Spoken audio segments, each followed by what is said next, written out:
Okay okay. അപ്പം എന്തിനാണ് tech എന്നുള്ള ചോദ്യം നമ്മുടെ ചോദ്യമുണ്ട്. അപ്പൊ അത് എന്ന് പറയുന്നത് നമ്മുടെ ഇപ്പൊ നിങ്ങൾ ഉദാഹരണം നിങ്ങൾ ഒരു ആർട്സ് സ്റ്റുഡന്റ് ആണെന്ന് വിചാരിക്കുക. നിങ്ങൾക്ക് ഒരു നോവൽ എഴുതണം, വലിയൊരു നോവൽ എഴുതണം, 10-100 പേജുള്ള ഒരു നോവൽ എഴുതണം. ഇംഗ്ലീഷിന് ആയിരിക്കും സിംപ്ലിസിറ്റി.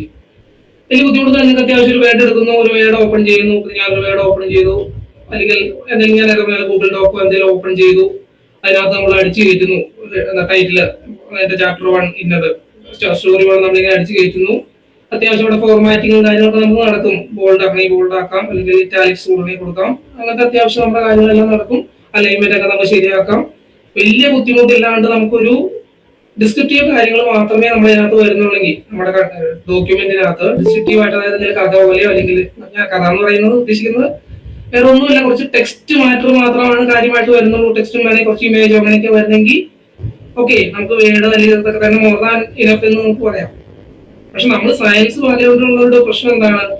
നമുക്ക് പലപ്പോഴും നമ്മുടെ പ്രശ്നം എന്ന് പറയുന്നത്, നമ്മൾ ഒന്ന് പറഞ്ഞ രണ്ടിന് ഒന്നുകിൽ ഇക്വേഷൻ വരും, അല്ലെങ്കിൽ കുറച്ച് കോഡുകൾ വരും, അല്ലെങ്കിൽ എന്തെങ്കിലും അങ്ങനത്തെ ടേബിൾ വരും. പ്രത്യേകിച്ച് സ്റ്റാറ്റിസ്റ്റിക്സുകാർ, ഇപ്പം സ്റ്റാറ്റിസ്റ്റിക്സുകാരൊന്നും എനിക്കറിയില്ല. സ്റ്റാറ്റിസ്റ്റിക്സിലൊക്കെ നമ്മൾ ഒന്ന് പറഞ്ഞ് രണ്ടിന് ടേബിൾ ആണ്, ഡേറ്റയുടെ ടേബിള്, അതിന്റെ മറ്റേ ഡിസ്ക്രിപ്റ്റീവ് സ്റ്റാറ്റിസ്റ്റിക്സിന്റെ ടേബിള്, അത് കഴിയുമ്പോൾ 2 ഗ്രാഫ്, അതിന്റെ ഇടയ്ക്ക് ഒരു 10 ഇക്വേഷൻ, ഇങ്ങനെ കുറെ കാര്യങ്ങൾ. നമ്മുടെ എന്ത് കാര്യം, നമ്മൾ എന്ത് റിപ്പോർട്ട് ഉണ്ടാക്കിയാലും ശരി, നമ്മളിപ്പോ ഒരു പ്രൊജക്ട് ചെയ്യുവാണ്, പ്രൊജക്റ്റിന് റിപ്പോർട്ട് വരുമ്പോൾ അതിനകത്ത് മുഴുവൻ ഈ പറയുന്ന ഇക്വേഷൻ, അതുപോലെ തന്നെ ഈ പറയുന്ന ടേബിള്, ഫിഗർ, അങ്ങനെ പല പല കാര്യങ്ങളും വരും. മാത്രമല്ല നമ്മുടെ റിപ്പോർട്ടുകൾക്കെല്ലാം നിങ്ങളിപ്പോ എത്രത്തോളം നിങ്ങൾ ഇപ്പൊ ഫോളോ ചെയ്യുന്നുണ്ടെന്ന് എനിക്കറിയില്ല. നമ്മുടെ ഇതിനകത്ത് ഞാനിവിടെ പറയുന്ന കാര്യങ്ങൾ ഇവിടെ ഞാൻ വീട്ടിലും ടൈപ്പ് ചെയ്യുന്നുണ്ട് കേട്ടോ. ഞാൻ പറഞ്ഞ ചിലപ്പോൾ എന്തെങ്കിലും ഇതിന്റെ മനസ്സിലാവില്ലേ. പ്ലേജറിസം എന്ന് പറയുന്ന ഒരു കൺസെപ്റ്റ് ഉണ്ട് നമ്മുടെ സയന്റിഫിക് റൈറ്റിംഗിൽ.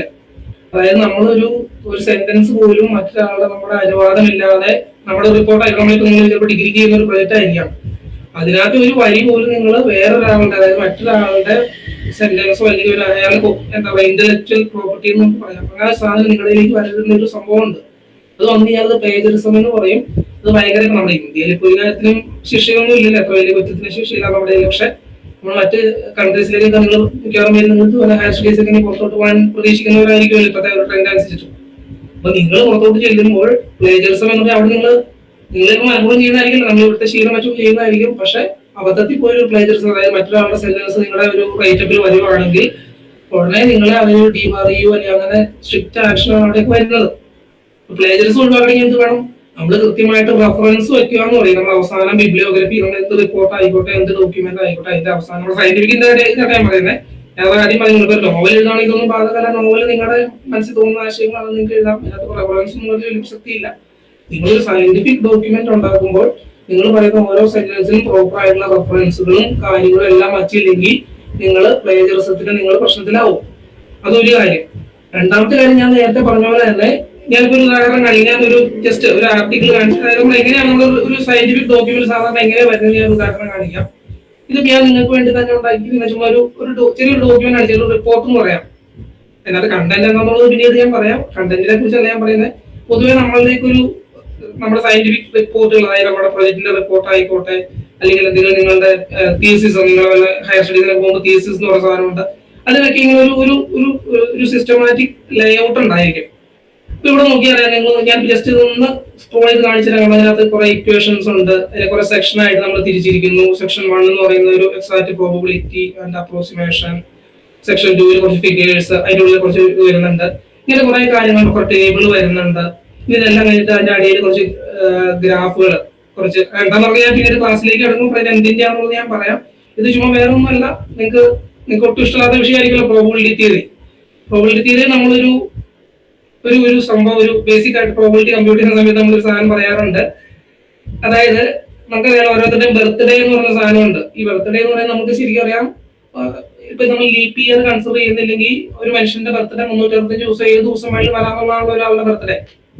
അപ്പൊ നമ്മുടെ ചോദ്യം എന്താണെന്ന് വെച്ച് കഴിഞ്ഞാൽ, ഒരു ക്ലാസ്സില് ഫോർ എക്സാമ്പിൾ ഒരു എൻ നമ്പർ ഓഫ് സ്റ്റുഡൻസ് ഉള്ള ഒരു ക്ലാസ്സില് എല്ലാവരുടെയും അല്ലെങ്കിൽ അറ്റ്ലീസ്റ്റ് 2 പേരുടെയെങ്കിലും ബർത്ത്ഡേ കോമൺ ആയിട്ട് വരാനുള്ള പ്രോബബിലിറ്റി എന്നൊരു ചോദ്യം. നമ്മുടെ ക്ലാസ്സിൽ n സ്റ്റുഡൻസ് ഉണ്ട്, അതിനകത്ത് 2 പേർക്കെങ്കിലും കോമൺ ബർത്ത്ഡേ വരാനുള്ള പ്രോബബിലിറ്റി എന്നുള്ള ചോദ്യമാണ്. അപ്പൊ അതിൽ നമുക്ക് മനസ്സിലാകുന്നത് അതൊരു ശരിക്കും പറയാൻ ഒരു എന്താ പറയാ, നമ്മുടെ കൽപ്പനപ്പെടുന്ന ഒരു സംഭവമാണ്. ആ റിസൾട്ട് കണ്ടുപിടിക്കാൻ അബ്സ്ട്രാക്ട് ആദ്യം ഇത് ചെയ്യുന്നത്. അതായത് നമ്മുടെ ക്ലാസ്സിലെ സ്റ്റുഡൻസിന്റെ എണ്ണം മിനിമം 23 ആയി കഴിഞ്ഞാൽ N=23 ആയി കഴിഞ്ഞാൽ തന്നെ എന്ത് സംഭവിക്കും? ഈ പറയുന്ന പ്രോബിലിറ്റി, അതായത് അറ്റ്ലീസ്റ്റ് 2 പേരുടെയെങ്കിലും ബർത്ത്ഡേ സെയിം ഡേറ്റിൽ വരാനുള്ള പ്രോബിലിറ്റി എന്ന് പറയുന്നത് 0.5 അല്ലെങ്കിൽ 50% മുകളിലാവുമോ എന്ന് പറഞ്ഞുകൊണ്ട് അത് വളരെ പ്രോബിലിറ്റിയിൽ നമ്മൾ ചെയ്യുന്ന വളരെ സിമ്പിൾ ഒരു പ്രോബ്ലമാണ്. പ്രോബ്ലം എന്താണെന്നുള്ള എല്ലാവരുടെ പ്രസക്തം ഞാനത് ബൈ ചാൻസ് പറഞ്ഞു മാത്രമേ ഉള്ളൂ. അപ്പൊ ഞാൻ എന്ത് ചെയ്തു, എന്റെ ഒരു സ്റ്റഡി അതിനെ കുറിച്ച്, ആ പ്രോബ്ലത്തിനെ കുറിച്ച് നിങ്ങൾക്ക് മനസ്സിലാൻ വേണ്ടി ചെറിയൊരു പ്രോബ്ലം എടുത്തു മാത്രമേ ഉള്ളൂ. എന്റെ ഒരു സ്റ്റഡി ഈ പ്രോബ്ലത്തെ കുറിച്ചായിരുന്നു. ഞാൻ എന്ത് ചെയ്തു, അതിന്റെ ഇതൊക്കെ ചെയ്തിട്ട് അതിന്റെ കമ്പ്യൂട്ടേഷൻ ഒക്കെ ചെയ്ത് ഞാൻ അതിന്റെ ഇക്വേഷൻ കൊടുത്തു. ഇങ്ങനെയാണ് നമ്മൾ, ഞാൻ പറഞ്ഞു വരുന്നത് ഇങ്ങനെയാണ് നമ്മളിപ്പോ ഒരു ഡേറ്റ അനാലിസിസ് ചെയ്താലും അതിന്റെ റിപ്പോർട്ട് ഇങ്ങനെയായിരിക്കും ഉണ്ടാക്കുന്നത്. നമ്മുടെ പ്രോബ്ലം എന്താണെന്ന് പറഞ്ഞു, അതിന്റെ ഇക്വേഷൻസ് ഒക്കെ നമ്മൾ പറഞ്ഞു. എന്നിട്ട് അതിന് ശേഷം നമ്മുടെ ആവശ്യത്തിനുള്ള ഗ്രാഫുകൾ വരണമെങ്കിൽ ഗ്രാഫുകൾ വരയ്ക്കും, ടേബിൾ വരയ്ക്കണമെങ്കിൽ ടേബിൾ വരയ്ക്കും, ഇതെല്ലാം കൊടുത്തു. എന്നിട്ട് അതിന്റെ കാര്യങ്ങളൊക്കെ എഴുതി. ഇങ്ങനെയാണല്ലോ റിപ്പോർട്ട്. ഞാൻ നേരത്തെ പറഞ്ഞ പോലെ അവസാനം എന്ത് കാണും? അവസാനം ഞാൻ പറഞ്ഞ ഏറ്റവും പ്രധാനപ്പെട്ട ഭാഗം കാണും, റെഫറൻസ് എന്ന് പറയും. അതായത് നമ്മൾ ഈ കാര്യം, ഈ സ്റ്റഡിനകത്ത് അതാണ്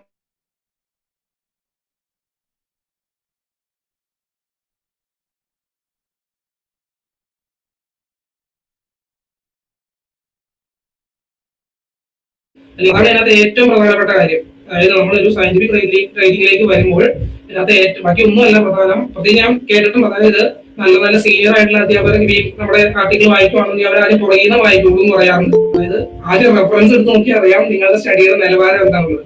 നിങ്ങളുടെ റെഫറൻസിൽ കിടക്കുന്നത് നല്ല സ്റ്റാൻഡേർഡ് ആയിട്ടുള്ള ടെക്സ്റ്റുകൾ, സ്റ്റാൻഡേർഡ് ആയിട്ടുള്ള ഇതൊക്കെ ആണെങ്കിലാണ് നിങ്ങളുടെ സ്റ്റഡി സ്റ്റാൻഡേർഡ്, നല്ല സ്റ്റഡിയാണ് അവർ അംഗീകരിക്കുന്നത്.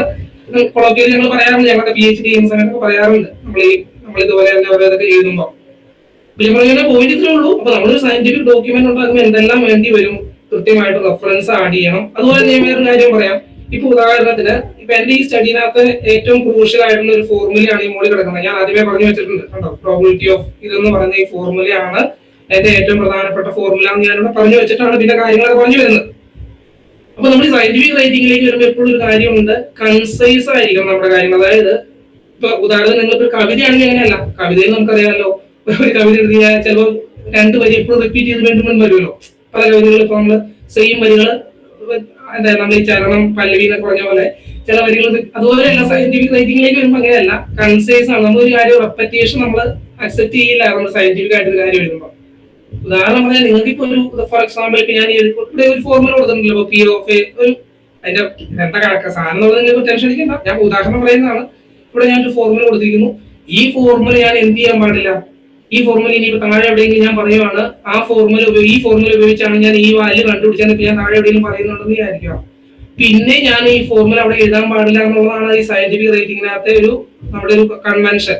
അതായത് ഒരു ഫോർമുല അല്ലെങ്കിൽ ഒരു ടേബിൾ, ഒരു ഫിഗർ ഒന്നും മൾട്ടിപ്പിൾ സ്ഥലത്ത് നമ്മൾ ഇതിനകത്ത് സെയിം ഡോക്യുമെന്റിൽ, ഞാൻ നാളെ ദിവസം ചെയ്യുമ്പോൾ കാര്യമല്ല പറയുന്നത്, ഈ ഡോക്യുമെന്റിൽ ഒരേ സാധനം തന്നെ പല സ്ഥലത്തും പറയാൻ പാടില്ല. അപ്പൊ നമ്മൾ എന്ത് ചെയ്യേണ്ടി വരും? ഇപ്പൊ നമ്മുടെ ഇതിൽ ഞാൻ ചെറിയൊരു ഇതാണ് കാണിക്കുന്നത്. പലപ്പോഴും നമ്മുടെ റിപ്പോർട്ടൊക്കെ 10ഉം 100ഉം പേജ് കാണും. അതിനകത്ത് പല പേജുകളിലായിരിക്കും നമ്മുടെ ഫോർമുല കിടക്കുന്നത്. ചിലപ്പോൾ നമുക്ക് 2ാമത്തെ പേജിൽ കിടക്കുന്ന ഫോർമുല ആയിരിക്കും നമ്മൾ 50ാമത്തെ പേജിലായിരിക്കും അതിന്റെ വാല്യൂസ് നമ്മൾ കൂട്ടി എഴുതുന്നത്. പക്ഷെ നമ്മൾ എന്ത് ചെയ്യണം, നമുക്ക് മനസ്സിലാക്കാൻ വേണ്ടി 50ാമത്തെ പേജിൽ നമ്മൾ ഈ വാല്യൂവിന്റെ നേരെ പറയണം, എന്ത്, ഇത്രാമത്തെ പേജിൽ ഈ ഫോർമുല ഉപയോഗിച്ചിട്ടാണ് ഞാനിത് കമ്പ്യൂട്ട് ചെയ്തിരിക്കുന്നത് നമ്മൾ പറയാമല്ലോ. എന്നാലാണ് വായിക്കുന്നതൊക്കെ മനസ്സിലാവുള്ളൂ. അപ്പൊ എന്നാ കുഴപ്പമില്ല. അവിടെയാണ് ഏറ്റവും പ്രധാനപ്പെട്ട വേറൊരു പ്രശ്നം, ഈ വേർഡ് പോലുള്ള സാധനങ്ങളുടെ ഒരു പ്രശ്നം എന്ന് പറയുന്നത്, നമുക്ക് അന്നേരം ഈ ഫോർമുലേനെ എങ്ങനെ അവിടെ, അതായത് ഈ 2ാമത്തെ പേജിൽ കിടക്കുന്ന ഫോർമുലേനെ 50ാമത്തെ പേജിൽ നമ്മൾ എങ്ങനെ റെഫർ ചെയ്യും എന്നൊരു ചോദ്യം വരുവാണ്. അപ്പൊ അതിന് നമുക്ക് എന്ത് വേണം, ഇക്വേഷനെ പ്രോപ്പറായിട്ട് നമ്പർ ചെയ്യണം. എന്നിട്ട് ആ നമ്പർ കൃത്യമായിട്ട് എന്ത് വേണം, 50ാമത്തെ പേര് ഞാൻ പറയണം, equation number, for example equation number 5ൽ കിടക്കുന്ന ഇക്വേഷൻ ആണ് ഞാൻ ഇതിന് ഉപയോഗിച്ചിരിക്കുന്നത്, എനിക്ക് 50ാമത്തെ പേജ് പറയാൻ പറ്റണം. ഈ വേർഡ് പോലുള്ള സാധനങ്ങൾക്ക് ഒരു പ്രശ്നം എന്ന് പറയുന്നത്, നമുക്കറിയാമല്ലോ, നമുക്ക് ചിലപ്പോൾ ഈ നമ്മളൊരു വർക്ക് ചെയ്തുകൊണ്ടിരിക്കുമ്പോഴായിരിക്കും ഇടയ്ക്ക് എന്താണ് ഒരു ഫോർമുല മാറ്റി അതിന്റെ ഇടയിൽ ഒരു ഫോർമുല കൂടുതൽ കയറേണ്ടി വരും, ചിലപ്പോൾ 2 ഫോർമുല നമ്മൾ ഡിലീറ്റ് ചെയ്ത് കളയേണ്ടി വരും. അപ്പൊ അതുകൊണ്ട് എന്താ കുഴപ്പം, നമ്മൾ മാനുവലി ഇപ്പൊ ഈ ഇക്വേഷന്റെ നേരെ ഞാൻ നമ്പർ ചുമ്മാ ഇടുവാണ്. ഈ ഇക്വേഷന്റെ നേരെ ഞാൻ ഇപ്പൊ വേർഡിലായിരുന്നു വിചാരിക്കുക, ഈ ഇക്വേഷന്റെ നേരെ ഞാൻ നമ്പർ ഇടുവാന്ന് വിചാരിക്കുക, 1 2 3 ഇട്ട് പോവാണ്. കുറച്ച് കഴിയുമ്പോൾ എന്ത് സംഭവിച്ചേക്കാം, 49ാമത്തെ ഫോർമുല ഞാൻ ചിലപ്പോൾ ഡിലീറ്റ് ചെയ്ത് കളഞ്ഞു കാണും. അപ്പൊ പിന്നെ എന്ത് ചെയ്യേണ്ടി വരും, ബാക്കിയുള്ള ഫോർമുലയുടെ പിന്നെ താഴത്തുള്ള ഫോർമുലയുടെ ഒക്കെ നമ്പർ ഞാൻ ഇന്ന് മാറ്റണം. കാരണം 40ാമത്തെ ഫോർമുല പോയാൽ പിന്നെ 50ാമത്തെ ഫോർമുല, അപ്പൊ 49ാമത്തെ ഫോർമുല ആയി മാറുമല്ലോ, എല്ലാ ഫോർമുലയുടെ നമ്പർ ഒന്ന് കുറയും. ഇതൊക്കെ നമ്മൾ മാനുവലി ചെയ്യേണ്ടി വരും. എന്ത്, ട്രഡീഷണൽ ആയിട്ട് വേർഡ് പോലുള്ള സാധനങ്ങൾ നമ്മൾ യൂസ് ചെയ്യുമ്പോൾ. അത് അപ്പൊ ഈ ഞാൻ പറഞ്ഞു വരുന്ന ഇത്രേ ഉള്ളൂ. ഈ വേർഡ് പോലുള്ള സാധനങ്ങളുടെ കുഴപ്പം എന്ന് പറയുന്നത് സയന്റിഫിക് റൈറ്റിംഗിലേക്ക് വന്നു കഴിയുമ്പോൾ നിങ്ങൾക്ക് കാഷ്വലി ഇപ്പൊ എന്തെങ്കിലും പറഞ്ഞ പോലെ ലിറ്ററേച്ചർ ലെവലിലുള്ള കാര്യങ്ങൾക്കൊന്നും ഒരു പ്രശ്നമില്ല. സയന്റിഫിക് റൈറ്റിംഗിലേക്ക് വന്നു കഴിയുമ്പോൾ വേർഡ് എന്ന് പറയുന്ന കാര്യം വളരെ നമുക്ക് എന്താണ് ഒട്ടും യൂസർ ഫ്രണ്ട്ലി ആയി നിങ്ങൾക്ക് തോന്നും. ഇപ്പൊ നിങ്ങൾക്ക് ചിലപ്പോൾ തോന്നുമായിരിക്കും, പക്ഷെ നമ്മൾ സീരിയസ് ആയിട്ട് ഒരു സയന്റിഫിക് റൈറ്റിംഗിലേക്ക് കിടക്കുമ്പോൾ, അങ്ങനെ നേരത്തെ പറഞ്ഞ ഒരു പ്രൊജക്ട് റിപ്പോർട്ട് ഉണ്ടാക്കുകയോ അങ്ങനെ കിടക്കുമ്പോൾ നമുക്ക് വേർഡ് ഭയങ്കര ഒട്ടും യൂസർ ഫ്രണ്ട്ലി അല്ല എന്നുള്ളത് നിങ്ങൾക്ക് മനസ്സിലാവുമെന്നുള്ള പറയാനാണ് ഞാൻ ഇത്രയും പറഞ്ഞത്. ഇനി ടെക് എങ്ങനെയാണെന്ന് ഞാൻ പറയാം. ടെക് എന്ന് പറഞ്ഞാൽ അത് ഞാൻ ജസ്റ്റ് അതിന്റെ ഒരു ഇത് പറയാം, സംഭവം പറയാം, എന്താ കൺസെപ്റ്റ് എന്നുള്ളത്. ടെക് എന്ന് പറയുന്ന ശരിക്കും പറഞ്ഞാൽ അതായത് ഒരു ടെക് എന്നാണ് ഇതിന്റെ ശരിക്കുള്ള പേര്. എന്ത് നമ്മളിപ്പോ പഠിക്കാൻ പോകുന്ന ഒരു ശരിക്കും ഒരു പ്രോഗ്രാമിംഗ് ലാംഗ്വേജ് എന്നൊക്കെ പറയുന്ന പോലത്തെ ഒരു സാധനമാണ് ടെക്. TEX ടെക് എന്നാണ് അത് വായിക്കുന്നത്. അത് ഒരു പ്രോഗ്രാമിംഗ് ലാംഗ്വേജ് ഉള്ള ഒരു സാധനമാണ്. അതിന്റെ എന്താ പറയുക, നമ്മളിപ്പം നിങ്ങൾ 6 പഠിക്കുന്ന പറയായിരിക്കും ആർ സ്റ്റുഡിയോ എന്നൊക്കെ നമ്മൾ പറയും. ആറ് എന്ന് വെച്ചാൽ ഏറ്റവും എലമെന്ററി സാധനം. അതിനെ നമ്മൾ ഡെവലപ്പ് ചെയ്ത് ആർ സ്റ്റുഡിയോ ആക്കി കുറച്ചുകൂടെ യൂസർ ഫ്രണ്ട്ലി ആക്കി എടുത്തു എന്ന് പറയുമല്ലോ.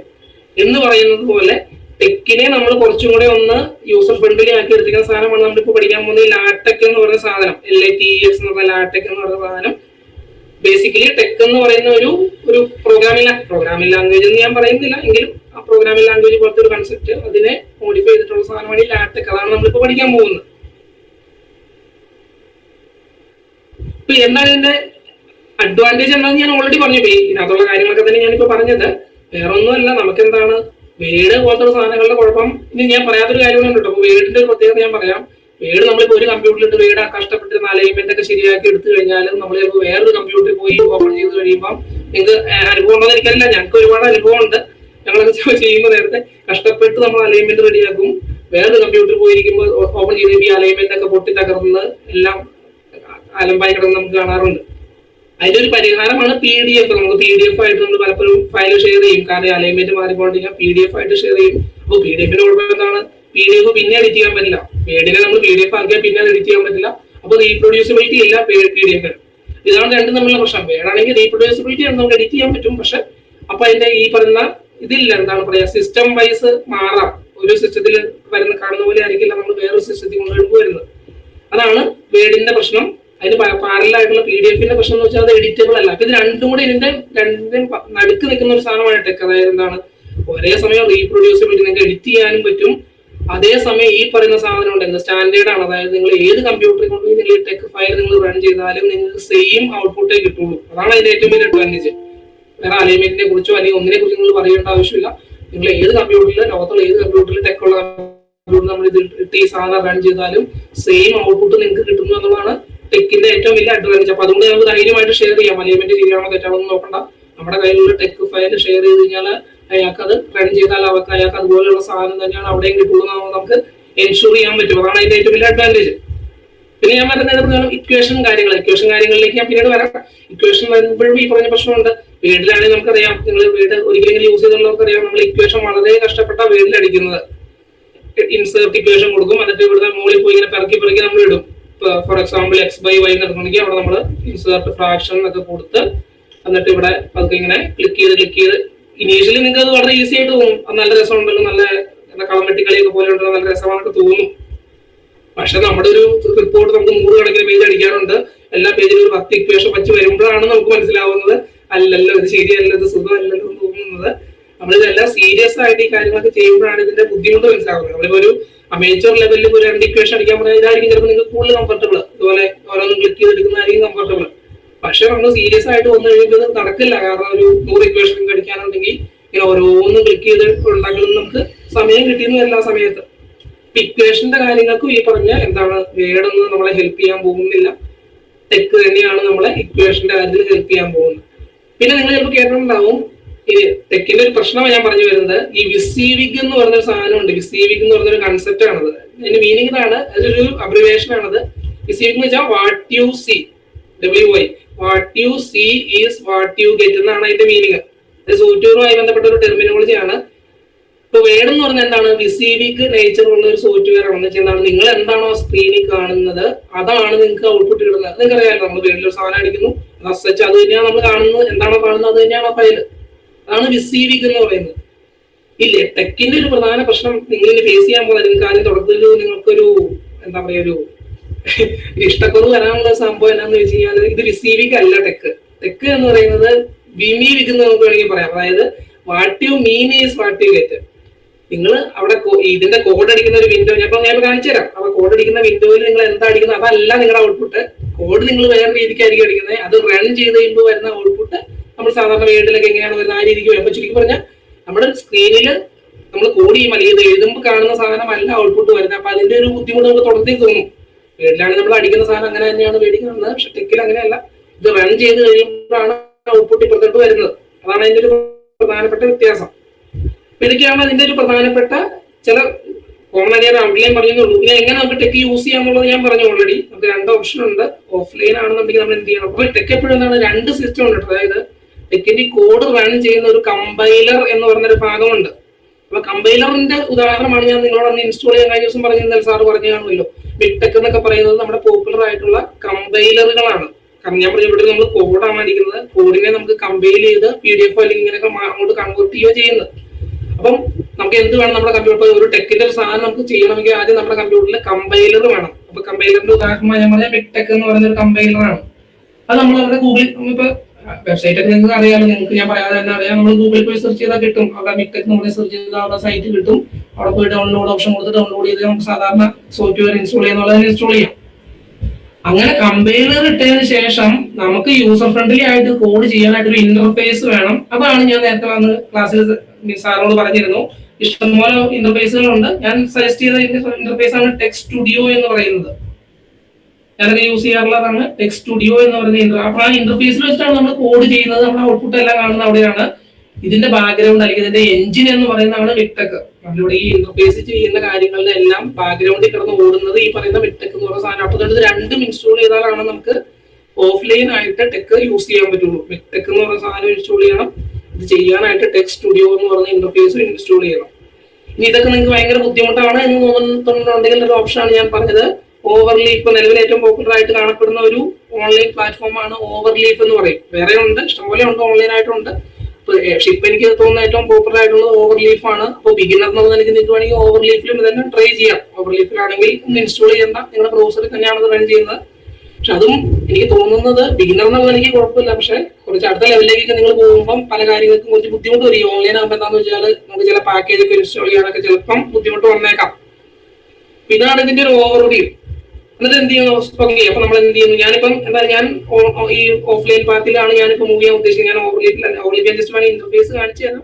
ഞാനിപ്പോ മൂവ് ചെയ്യാൻ ഞാൻ യൂസ് ചെയ്യാൻ പോകുന്നത് ഓഫ്ലൈൻ ആണ്. ഇതാണ് ഓവർലീഫിന്റെ ഇന്റർഫേസ്. നിങ്ങളിപ്പോ ഓവർലീഫിനകത്ത് ഒരു അക്കൗണ്ട്, ഫ്രീ അക്കൗണ്ട് ഉണ്ടാക്കി കഴിഞ്ഞാൽ നിങ്ങൾ ന്യൂ പ്രോജക്റ്റ് എന്ന് പറഞ്ഞുകൊണ്ട് തുടങ്ങി കഴിയുമ്പോൾ വരുന്ന അതിന്റെ ഒരു ഇന്റർഫേസ് ആണ് ഇത്. ഇതേ ഇന്റർഫേസ് ഇതിന്റെ തന്നെ ഓഫ്ലൈൻ വേർഷൻ ആണ് നമ്മുടെ ടെക് സ്റ്റുഡിയോയിൽ കാണുന്നത്. അല്ലെങ്കിൽ നമ്മുടെ ടെക് സ്റ്റുഡിയോയിൽ കാണുന്നതിന്റെ ഓൺലൈൻ വേർഷൻ ആണ് ഇതെന്നുള്ള വ്യത്യാസമേ ഉള്ളൂ. ഓൺലൈൻ ആകുമ്പോൾ അതിൻ്റെതായ ചില ബുദ്ധിമുട്ടുകളുണ്ട്. കാരണം നെറ്റ് വേണം, അങ്ങനത്തെ കാര്യങ്ങളൊക്കെ ഉണ്ട്. പക്ഷെ ചില അഡ്വാൻറ്റേജ് ഉണ്ട്. നമുക്ക് എന്താണ്, ഒന്ന് ഇൻസ്റ്റാൾ ചെയ്യേണ്ട ആവശ്യമൊന്നുമില്ല. നമുക്ക് നെറ്റ് ഉണ്ടായാൽ മതി. കാരണം എല്ലാവരുടെ സെർവറിലാണ് ഇതെല്ലാം റൺ ആയിക്കൊണ്ടിരിക്കുന്നത്. അപ്പൊ നമുക്ക് ആ പ്രശ്നമില്ല. ഞാനിപ്പോ എന്തായാലും നിലവിൽ ഈ ഓവർലീഫിനെ അല്ല ഞാൻ ഡിപ്പെൻഡ് ചെയ്യുന്നത്. ഞാൻ നമ്മുടെ ടെക് സ്റ്റുഡിയോയിൽ തന്നെയാണ് യൂസ് ചെയ്യാൻ പോകുന്നത്. വൺസ് നമ്മൾ ഈ ബിഗ്ടെക്കും ഈ പറയുന്ന ടെക് സ്റ്റുഡിയോ എല്ലാം ഇൻസ്റ്റാൾ ചെയ്തതിനു ശേഷം നമ്മൾ ടെക് സ്റ്റുഡിയോ ഓപ്പൺ ചെയ്ത് പോയി കഴിയുമ്പോൾ നമുക്ക് കിട്ടാൻ പോകുന്ന ഇങ്ങനെ ഒരു വിൻഡോ ആയിരിക്കും നമുക്ക് കിട്ടാൻ പോകുന്നത്. അപ്പൊ കാണുമ്പോൾ തന്നെ ഒരുവിധപ്പെട്ട ആൾക്കാര് അതോടുകൂടി ടെക് പഠിക്കാനുള്ള ഒരു മോഹം അതോടുകൂടി ഉപേക്ഷിക്കും. കാരണം ഇത് കണ്ടാൽ തന്നെ വലിയ എന്തോ ഒരു പ്രോഗ്രാമിംഗ് ലാംഗ്വേജിന്റെ എന്തോ ഒരു വലിയ സംഭവം പോലെ ഇതായിട്ട് തോന്നും. ഞാനും പറഞ്ഞത് ഞാനിത് പറയുന്നത് തമാശയായിട്ടില്ല. ഞാനും ഇതുപോലെ ഞാൻ ആദ്യമായിട്ട് ഇത് ടെക് പഠിക്കുന്നത് ഞാൻ PhD കൊച്ചി യൂണിവേഴ്സിറ്റി പോകുന്ന സമയത്താണ് പഠിക്കുന്നത്. അപ്പൊ എനിക്കും തോന്നി തുടക്കത്തിൽ ഇതെന്ത് ഭയങ്കര ഭീകര സംഭവമാണെന്ന് തോന്നി. പക്ഷെ എനിക്ക് മനസ്സിൽ പഠിച്ചപ്പോഴാണ് എനിക്ക് മനസ്സിലായി ഇത് തീർച്ചയായിട്ടും ഓക്കെ സ്റ്റാർട്ടിങ് ഒരു ട്രബിൾ വരും നമുക്ക്. എന്നാലും ഇത് നമ്മൾ ഫെമിലിയർ ആയ പിന്നെ ഇതേ നമ്മൾ യൂസ് ചെയ്യുള്ളൂ നമ്മുടെ എല്ലാ കാര്യങ്ങൾക്കും. അതായത് ഞാൻ എന്താ പറയുക സയന്റിഫിക് റൈറ്റിങ്ങിൽ നമ്മൾ ഇത് യൂസ് ചെയ്യുള്ളൂ എന്ന് വെച്ചാൽ അത്രയും എന്താ പറയുക യൂസർ ഫ്രണ്ട്ലി ആയി മാറും നമ്മൾ വൺസ് ഇതുമായിട്ടൊന്ന് ഫെമിലിയർ ആയി കഴിഞ്ഞാൽ. അപ്പൊ നമ്മൾ ഓക്കെ ഞാൻ പറഞ്ഞു വരുന്നതിനുള്ളപ്പോൾ നമ്മൾ എന്ത് ചെയ്തു, നമ്മളിങ്ങനെ ഇതാണ് ഇതിന്റെ ഇന്റർഫേസ്. ഇനി ഞാൻ വീണ്ടും സ്ലൈഡിലേക്ക് ഒന്ന് വരുവാണ്. ചില കോമൺ ആയിട്ടുള്ള ചില കാര്യങ്ങൾ ഞാൻ പറഞ്ഞു തരാം, നിങ്ങൾ ഞെട്ടിപ്പോണ്ടിരിക്കാനാണ്. പിന്നെ ഞാൻ പറഞ്ഞു ഇതൊരു കോഡ് പോലത്തെ രീതിയിലാണ് ഇത് വർക്ക് ചെയ്യുന്നതെന്ന് പറഞ്ഞു. ഇതിന്റെ എല്ലാ കോഡുകളും ഈ ഒരു ലേഔട്ടിലായിരിക്കും. അതായത് എന്താണ്, ഇതിനകത്തെ എല്ലാ കോഡുകളും ഇങ്ങനെ ഒരു ഇതിനാണ് ബാക്ക് സ്ലാഷ് എന്ന് പറയും. ഇങ്ങനെ ഈ ഇടത്തോട്ട് കഴിഞ്ഞാൽ ഈ സ്ലാഷിനെയാണ് ബാക്ക് സ്ലാഷ് എന്നാണ് ഇതിന്റെ ബാക്ക്വേർഡ് സ്ലാഷ്. ഒരു ബാക്ക്വേർഡ് സ്ലാഷ് കഴിഞ്ഞിട്ടായിരിക്കും ഞാൻ ഇനി നമ്മുടെ ഈ ക്ലാസ്സുകളിൽ പറയാൻ പോകുന്നത്. ഇതിന്റെ ഈ ടെക്കിനകത്ത് വരുന്ന എല്ലാ കോഡുകളും ഇങ്ങനെ ഒരു ബാക്ക് സ്ലാഷ് കഴിഞ്ഞിട്ട് സംതിങ് എന്നുള്ള രീതിക്കായിരിക്കും ഒരു കമാൻഡ് എന്ന് നമുക്ക് പറയാം. കമാൻഡുകളെല്ലാം വരാൻ പോകുന്നത്. ഇൻ അഡീഷൻ ചിലപ്പോൾ എന്ത് കണ്ടേക്കാം, ബാക്ക് സ്ലാഷ് കഴിഞ്ഞിട്ട് കമാൻഡിന്റെ ഒപ്പം ഇങ്ങനെ ഡബിൾ ബ്രാക്കറ്റിന്റെ ഉള്ളിൽ ചില മറ്റ് അഡീഷണൽ ചില ആർഗ്യുമെന്റ്സ് കണ്ടേക്കാം. അല്ലെങ്കിൽ അതുപോലെ തന്നെ ബാക്ക് സ്ലാഷ് കഴിഞ്ഞിട്ട് കമാൻഡിന് ശേഷം ഒരു സ്ക്വയർ ബ്രാക്കറ്റും ഇതും കണ്ടേക്കാം. അപ്പൊ ഈ 3 രീതിയിലും വരാം നമ്മുടെ കമാൻഡുകൾ. അല്ലെങ്കിൽ ബാക്ക് സ്ലാഷ് കമാൻഡ് മാത്രം, ബാക്ക് സ്ലാഷ് കമാൻഡിന്റെ ഉള്ളിൽ അഡീഷണൽ ആയിട്ടുള്ള ചില ആർഗ്യുമെന്റ്സ് ഡബിൾ ബ്രാക്കറ്റിന്റെ ഉള്ളിൽ, അല്ലെങ്കിൽ ബാക്ക് സ്ലാഷ് ഒരു കമാൻഡ് അഡീഷണൽ ചില ഓപ്ഷൻസ് ലാസ്റ്റ് ഒരു ഡബിൾ ബ്രാക്കറ്റിന്റെ ഉള്ളിൽ ഫർദർ ആർഗ്യുമെന്റ്സ്, ഇങ്ങനെയും വരാം. താഴെ കൊടുത്തിരിക്കുന്നത് എന്താണ്? നമ്മുടെ ടെക്കിന്റെ ഉള്ളിൽ നമുക്ക് എന്തെങ്കിലും റൺ ചെയ്യേണ്ട ജസ്റ്റ് കമന്റ്. നമുക്കറിയാമല്ലോ, നിങ്ങൾ പ്രോഗ്രാമിംഗ് എന്തെങ്കിലും പഠിച്ചുള്ളവർക്ക് അറിയാം, പ്രോഗ്രാമിംഗിൽ ഇങ്ങനെ കമന്റിന് ഭയങ്കര പ്രാധാന്യം ഉണ്ട്. എന്താണെന്ന് വെച്ച് കഴിഞ്ഞാൽ നമ്മൾ ഇന്നിപ്പോ ഓളപ്പുറത്ത് നമ്മൾ എന്തെങ്കിലും കാര്യങ്ങൾ അടിച്ചു വയ്ക്കും. എന്ന് വെച്ചാൽ ഫോർ എക്സാമ്പിൾ ഇപ്പൊ നമ്മൾ എന്തെങ്കിലും ഒരു ഇന്ന വേരിയബിൾ ഇന്നതൊക്കെ പറഞ്ഞാൽ അടിച്ചു വയ്ക്കും. നാളെ രാവിലെ നമ്മൾ എണീറ്റ് പോകുമ്പോൾ നമുക്ക് അറിയില്ല എന്തിനാ ഞാൻ ആ വേരിയബിൾ അങ്ങനെ അടിച്ചു വെച്ചോ, ഇത് എന്തായിരുന്നു സംഭവം ഓർമ്മയാണില്ല. അപ്പൊ നമ്മൾ ഇപ്പോഴും കമന്റിങ് എന്ന് പറയുന്നത് പ്രോഗ്രാമിംഗ് ലാംഗ്വേജിൽ ഭയങ്കര പ്രാധാന്യമുള്ള സാധനമാണ് കമന്റിങ്. കമന്റിങ് എന്ന് പറയുന്നത് വേറൊന്നല്ല, പ്രോഗ്രാം അത് റണ്ണാക്കില്ല, പക്ഷെ ആ സാധനം അവിടെ കാണും, ജസ്റ്റ് ഒരു ടെക്സ്റ്റ് പോലെ കാണും. അപ്പോൾ ടെക്കിൽ നമുക്ക് കമന്റ് അടിക്കണമെങ്കിലുള്ള സാധനമാണ് ഈ പെർസെന്റേജ്. നമ്മൾ പെർസെന്റേജ് സിമ്പിൾ അടിച്ചിട്ട് നമുക്ക് അതിന് ശേഷം നമ്മൾ എന്ത് ആ ലൈനിൽ ഒരു ലൈനാണല്ലോ, ലൈൻ ബൈ ലൈനാണ് ഇത്. ആ ലൈനിൽ നമ്മൾ പിന്നെ എന്ത് ടെക്സ്റ്റ് അടിച്ചാൽ, അല്ലെങ്കിൽ ആ ലൈനിൽ നമ്മൾ എന്തടിച്ചാലും അതെല്ലാം കമന്റ് ആണ്. അതൊന്നും റൺ ആവുകയോ അല്ലെങ്കിൽ നമ്മുടെ ഔട്ട്പുട്ടിലേക്ക് വരില്ല, നമ്മുടെ അവസാന ഫൈനൽ ഡോക്യുമെന്റിലേക്ക് വരില്ല. ഞാൻ വീണ്ടും പറയുന്നു, ഇതാണ് ഇതിന്റെ സ്ട്രക്ചർ. നമ്മുടെ ഫംഗ്ഷനുകൾ അല്ലെങ്കിൽ കമാൻഡുകളെല്ലാം നമ്മൾ ഇങ്ങനെ സ്ലാഷ് വെച്ച് തുടങ്ങും. അത് പല രീതിക്ക് വരാം. അത് ചിലപ്പോൾ സിമ്പിൾ കമാൻഡ് ആയിരിക്കും, അല്ലെങ്കിൽ അത് ഫർദർ ആർഗ്യുമെന്റ്സ് ഒക്കെ കാണും. അങ്ങനെ മൂന്ന് രീതി ഞാനിപ്പോൾ കാണിച്ചല്ലോ, 3 രീതിയിൽ അതിനോർക്കാൻ വരാം. കമന്റുകളെല്ലാം ഇതുപോലെ പെർസെന്റ് ഇട്ട് തുടങ്ങും. ഇങ്ങനെയാണ് പൊതുവെ നമ്മൾ ടെക്കിനകത്തെ കമാൻഡുകളെല്ലാം വരുന്നത്. ഈ കാര്യം മാത്രം നമ്മൾ അറിയാൻ മതി. കമാൻഡുകൾ ഈ മൂന്നിലൊന്ന് ഏതെങ്കിലും രീതിയിൽ വരും. ഒന്നാമത്തെ കാര്യം. കമന്റ് എന്ന് വെച്ച് കഴിഞ്ഞാൽ നമുക്ക് പ്രോഗ്രാമിംഗ് അല്ലെങ്കിൽ ഔട്ട്പുട്ടിൽ വന്നെന്ന് ആഗ്രഹമൊന്നുമില്ല, ഈ പ്രോഗ്രാമിന്റെ ഭാഗമൊന്നും അല്ല. നമുക്ക് ജസ്റ്റ് നമുക്ക് ഈ കോഡ് എന്തിനായിരുന്നു ഈ കോഡ് കൊടുത്തതെന്ന് അറിയാൻ വേണ്ടി നമ്മൾ കൊടുക്കുന്ന സാധനമാണ് കമന്റ്. അപ്പൊ അത് ഇവിടെയും വരും. അതപ്പം ഞാൻ സൈഡായിട്ട് പറയാട്ടോ, ഈ ഓൺലൈൻ ക്ലാസ്സിന്റെ പരിമിതി ഞാൻ കഴിഞ്ഞ സാറോട് പറയും ചെയ്തു. നിങ്ങൾക്ക് എന്തെങ്കിലും ഇതിനിടയിൽ എന്തെങ്കിലും മനസ്സിലാവുന്നില്ല, അല്ലെങ്കിൽ സംശയമുണ്ട്, കാര്യങ്ങളുണ്ടെങ്കിൽ നമുക്ക് ഇന്ററപ്റ്റ് ചെയ്യാം, കുഴപ്പമില്ല. ഹാൻഡ് റൈസ് ചെയ്യുകയോ എന്തായാലും കുഴപ്പമില്ല. കാരണം എനിക്ക് നിങ്ങളെ ഞാൻ ഈ പ്രസന്റേഷൻ എനിക്ക് പറയാമല്ലോ, നിങ്ങളെ എനിക്ക് കാണാൻ പറ്റുന്നില്ല എല്ലാവരെയും. ഞാൻ ഈ പ്രസന്റേഷൻ വിൻഡോയിലാണ് കിടക്കുന്നത്. എനിക്ക് എന്തെങ്കിലും ഒരു ബുദ്ധിമുട്ടുണ്ട്, മനസ്സിലാവുന്നില്ല, അല്ലെങ്കിൽ സംശയം ഉണ്ടെങ്കിൽ അപ്പൊ തന്നെ ഒരു മടി വിചാരിക്കണ്ട, ധൈര്യമായിട്ട് ഹാൻഡ് റൈസ് ചെയ്യാൻ സ്റ്റോപ്പ് ചെയ്ത് പറയുകയും ചെയ്യാം കേട്ടോ, കുഴപ്പമില്ല. കാരണം എനിക്ക് ഈ ഓൺലൈൻ ക്ലാസ്സിന്റെ പരിമിതിയാണ്, നമുക്കൊരു ഇന്ററാക്ഷൻ ഇല്ലല്ലോ. നമ്മൾ തിരിച്ച് നിങ്ങൾ എന്താണെന്നോ നിങ്ങൾക്ക് മനസ്സിലാവുന്നുണ്ടോന്നോ ഒന്നും എനിക്കൊന്നും അറിയാൻ വഴിയില്ലാത്തതുകൊണ്ട് അപ്പൊ നിങ്ങളത് എന്തെങ്കിലും ചോദിക്കും, കുഴപ്പമില്ല. അപ്പൊ ഒന്നാമത്തെ കാര്യം ഇതാണ്, കമാൻഡുകളെല്ലാം ഇങ്ങനെ ബാക്ക് സ്ലാഷ് ആണ്. കമന്റുകളെല്ലാം ഇങ്ങനെ നമ്മൾ പെർസെന്റേജ് തുടങ്ങുമ്പോൾ നമ്മൾ ഒന്നാമത് നിങ്ങൾ ഓർത്തിരിക്കുക. ഇനി ഏത് ടെക് നമ്മൾ ഇനി മുന്നോട്ടുള്ള ക്ലാസ്സിൽ കാണും, ഏത് ടെക് ഡോക്യുമെന്റ്, ടെക് എന്ന് പറഞ്ഞ ലാംഗ്വേജിൽ നമ്മൾ ചെയ്യുന്ന ഏത് ഡോക്യുമെന്റിന്റെയും ആ കോഡ് പറയാൻ പറ്റില്ല. കോഡായിട്ട് നമ്മൾ ചെയ്യാൻ പോകുന്ന ഔട്ട്പുട്ട് ആണ് ഇങ്ങനെ PDF ആയിട്ടൊക്കെ വരുന്നത്. നമ്മൾ ചെയ്യുമ്പോൾ എപ്പോഴും കോഡ് പോലെ ഞാൻ ക്ലാസ് റൂമിൽ ഞാൻ കാണിച്ചു തരാം, കോഡായിട്ടാണ് വരുന്നത്. ആ കോഡ് ഏത് കോഡ് എടുത്താലും അതിന്റെ ജനറൽ ലേഔട്ട് ഇതാണ്, അല്ലെങ്കിൽ ഒരു കോമൺ സ്ട്രക്ചർ ഇതാണ്. അതിപ്പോ ഏത് വലിയ 100 പേജുള്ള ഇതായിക്കോട്ടെ, ഡോക്യുമെന്റ് ആയിക്കോട്ടെ, 2 പേജുള്ള ഡോക്യുമെന്റ് ആയിക്കോട്ടെ, എന്തായിക്കോട്ടെ, ഏത് ടെക് ഡോക്യുമെന്റിന്റെയും ലേഔട്ടിനെ നമുക്ക് ഇങ്ങനെ സമ്മറൈസ് ചെയ്യാം. ഒന്നാമത്തെ കാര്യം എന്താണ്? അപ്പൊ ഇതിനൊക്കെ സെക്ഷനുകളിൽ നിന്ന് ശ്രദ്ധിച്ചേ. ഒന്നാമത്തെ കാര്യം എന്താണ്? ഇത്രയും ഭാഗം ഉണ്ടോ, ഡോക്യുമെന്റ് ക്ലാസ് എന്ന് പറയുന്ന ഒരു, ഞാൻ നേരത്തെ പറയുന്ന സാധനം ഓർമ്മയാണ്. എന്താണ് ഈ ബാക്ക് സ്ലാഷ് അടിച്ചതിന്റെ അർത്ഥം? എന്താണ് ഇത്? എന്താണ് അപ്പം? ഇതൊരു കമാൻഡാണ് കേട്ടോ. ഡോക്യുമെന്റ് ക്ലാസ് എന്ന് പറയുന്ന ഒരു കമാൻഡാണ്. ഇവിടെ എന്താണ്? കുറച്ച് ഓപ്ഷൻസ് കൊടുക്കാനുള്ള ഒരു സ്ക്വയർ ബ്രാക്കറ്റ് ഉണ്ട്, കുറച്ച് ആർഗ്യുമെന്റ്സ് കൊടുക്കാനായിട്ടുള്ള റെക്ടാംഗിൾ മറ്റേ ഡബിൾ ബ്രാക്കറ്റും ഉണ്ട്. അപ്പൊ ഏത് ടെക് ഡോക്യുമെന്റ് എടുത്താലും നമുക്ക് ആദ്യം എന്തുണ്ട്? അപ്പം ഡോക്യുമെന്റ് ക്ലാസ് എന്ന് പറയുന്ന ഒരു കമാൻഡ് അല്ലെങ്കിൽ ഒരു എന്താ പറയുക, ഒരു ആർഗ്യുമെന്റ് അവിടെ വരുന്നുണ്ട്, ഒരു ഫംഗ്ഷൻ അവിടെ വരുന്നുണ്ട്, ഡോക്യുമെന്റ് ക്ലാസ്. എന്താണെന്ന് ഞാൻ പറയാട്ടോ.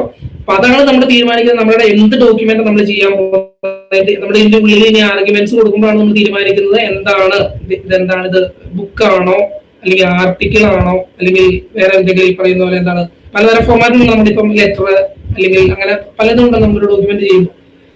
ഇനി എങ്ങനെയാണ് അതിന്റെ സൈസ്, അതിന്റെ ഫോണ്ട് സൈസ് എത്രയാണ്, 2 കോളം ആണ് നമുക്കറിയാലോ. ചില ഈ ന്യൂസ് പേപ്പറിലൊക്കെ കാണാറില്ലേ, മൾട്ടിപ്പിൾ കോളംസ് വരുമല്ലോ ഓരോ പേജിലും, അല്ലെങ്കിൽ 2 കോളം ആണോ, അങ്ങനെ ആ ഡോക്യുമെന്റിന്റെ പൊതുവായ എല്ലാ കാര്യങ്ങളും ഈ ഫസ്റ്റ് നമ്മൾ ഏത് ഡോക്യുമെന്റ് എടുത്താലും ആദ്യത്തെ ഈ കമാൻഡിനകത്താണ് നമ്മുടെ ഡോക്യുമെന്റിന്റെ കോമൺ ആയിട്ടുള്ള എല്ലാ സംഭവം അതിനകത്ത് കയറി വരും.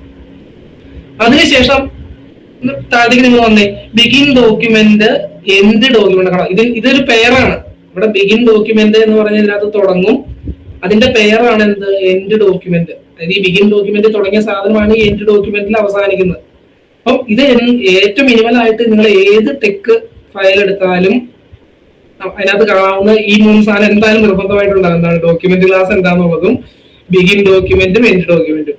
അപ്പൊ ഇത്രയും ഈ ബിഗിൻ ഡോക്യുമെന്റ് മുതൽ എൻഡ് ഡോക്യുമെന്റ് വരെയുള്ള സാധനമാണ് എന്ത്, അതിന്റെ ഉള്ളിലാണ് നിങ്ങളുടെ എന്ത് കിടക്കുന്നത്, നിങ്ങളുടെ മാറ്റർ കിടക്കുന്നത്. അതായത് നിങ്ങളുടെ ടെക്സ്റ്റ് ആണെങ്കിൽ ടെക്സ്റ്റ്, ഇമേജ്, അതെല്ലാം അതിന്റെ ഉള്ളിൽ വരും. ഇനി text equation, text, paragraph, figure എല്ലാം അതിനകത്ത് വരും. അതിനു മുമ്പ് ഈ ഡോക്യുമെന്റ് ക്ലാസ്സിന് ശേഷം ഞാനിവിടെ ഒരു പ്രിയാമ്പിൾ എന്ന് പറഞ്ഞ കമന്റ് ചെയ്തിട്ടുണ്ടോ. കമന്റ് ഇതിന്റെ അകത്ത് ഞാൻ പറഞ്ഞത് കമന്റ് ആണ്. എന്നുവെച്ചാൽ ഇവിടെ ഞാൻ നിങ്ങളോട് മനസ്സിലാക്കാൻ വേണ്ടിയിരിക്കുന്നത് അവിടെ കുറച്ച് ഈ ഡോക്യുമെന്റ് ക്ലാസ് കഴിഞ്ഞതിന് ശേഷം ഉടനെ ബിഗിൻ ഡോക്യുമെന്റ് അല്ല വരുന്നത്. അവിടെ നമുക്ക് മറ്റു കുറച്ച് കാര്യങ്ങൾ ഡിപ്പെൻഡിങ് ഓൺ, അതായത് നമ്മുടെ ഡോക്യുമെന്റിന്റെ ആവശ്യം അനുസരിച്ചിട്ട് ഡിപ്പെൻഡിങ് ഓൺ അവിടെ കുറെ അധികം കാര്യങ്ങൾ ഇനി വരും. അപ്പൊ നിങ്ങളിൽ ആരെങ്കിലും പ്രോഗ്രാമിംഗ് പഠിക്കുന്നവരുണ്ടോ? ഉണ്ടെങ്കിൽ ഹാൻഡ് റൈസ് ചെയ്തേ. ഏതെങ്കിലും പ്രോഗ്രാമിങ്ങോ പൈത്തണോ സിയോ അങ്ങനെ എന്തെങ്കിലും പ്രോഗ്രാമിങ്. ഉറങ്ങിയോ? എല്ലാവരും ഉറങ്ങിയോ?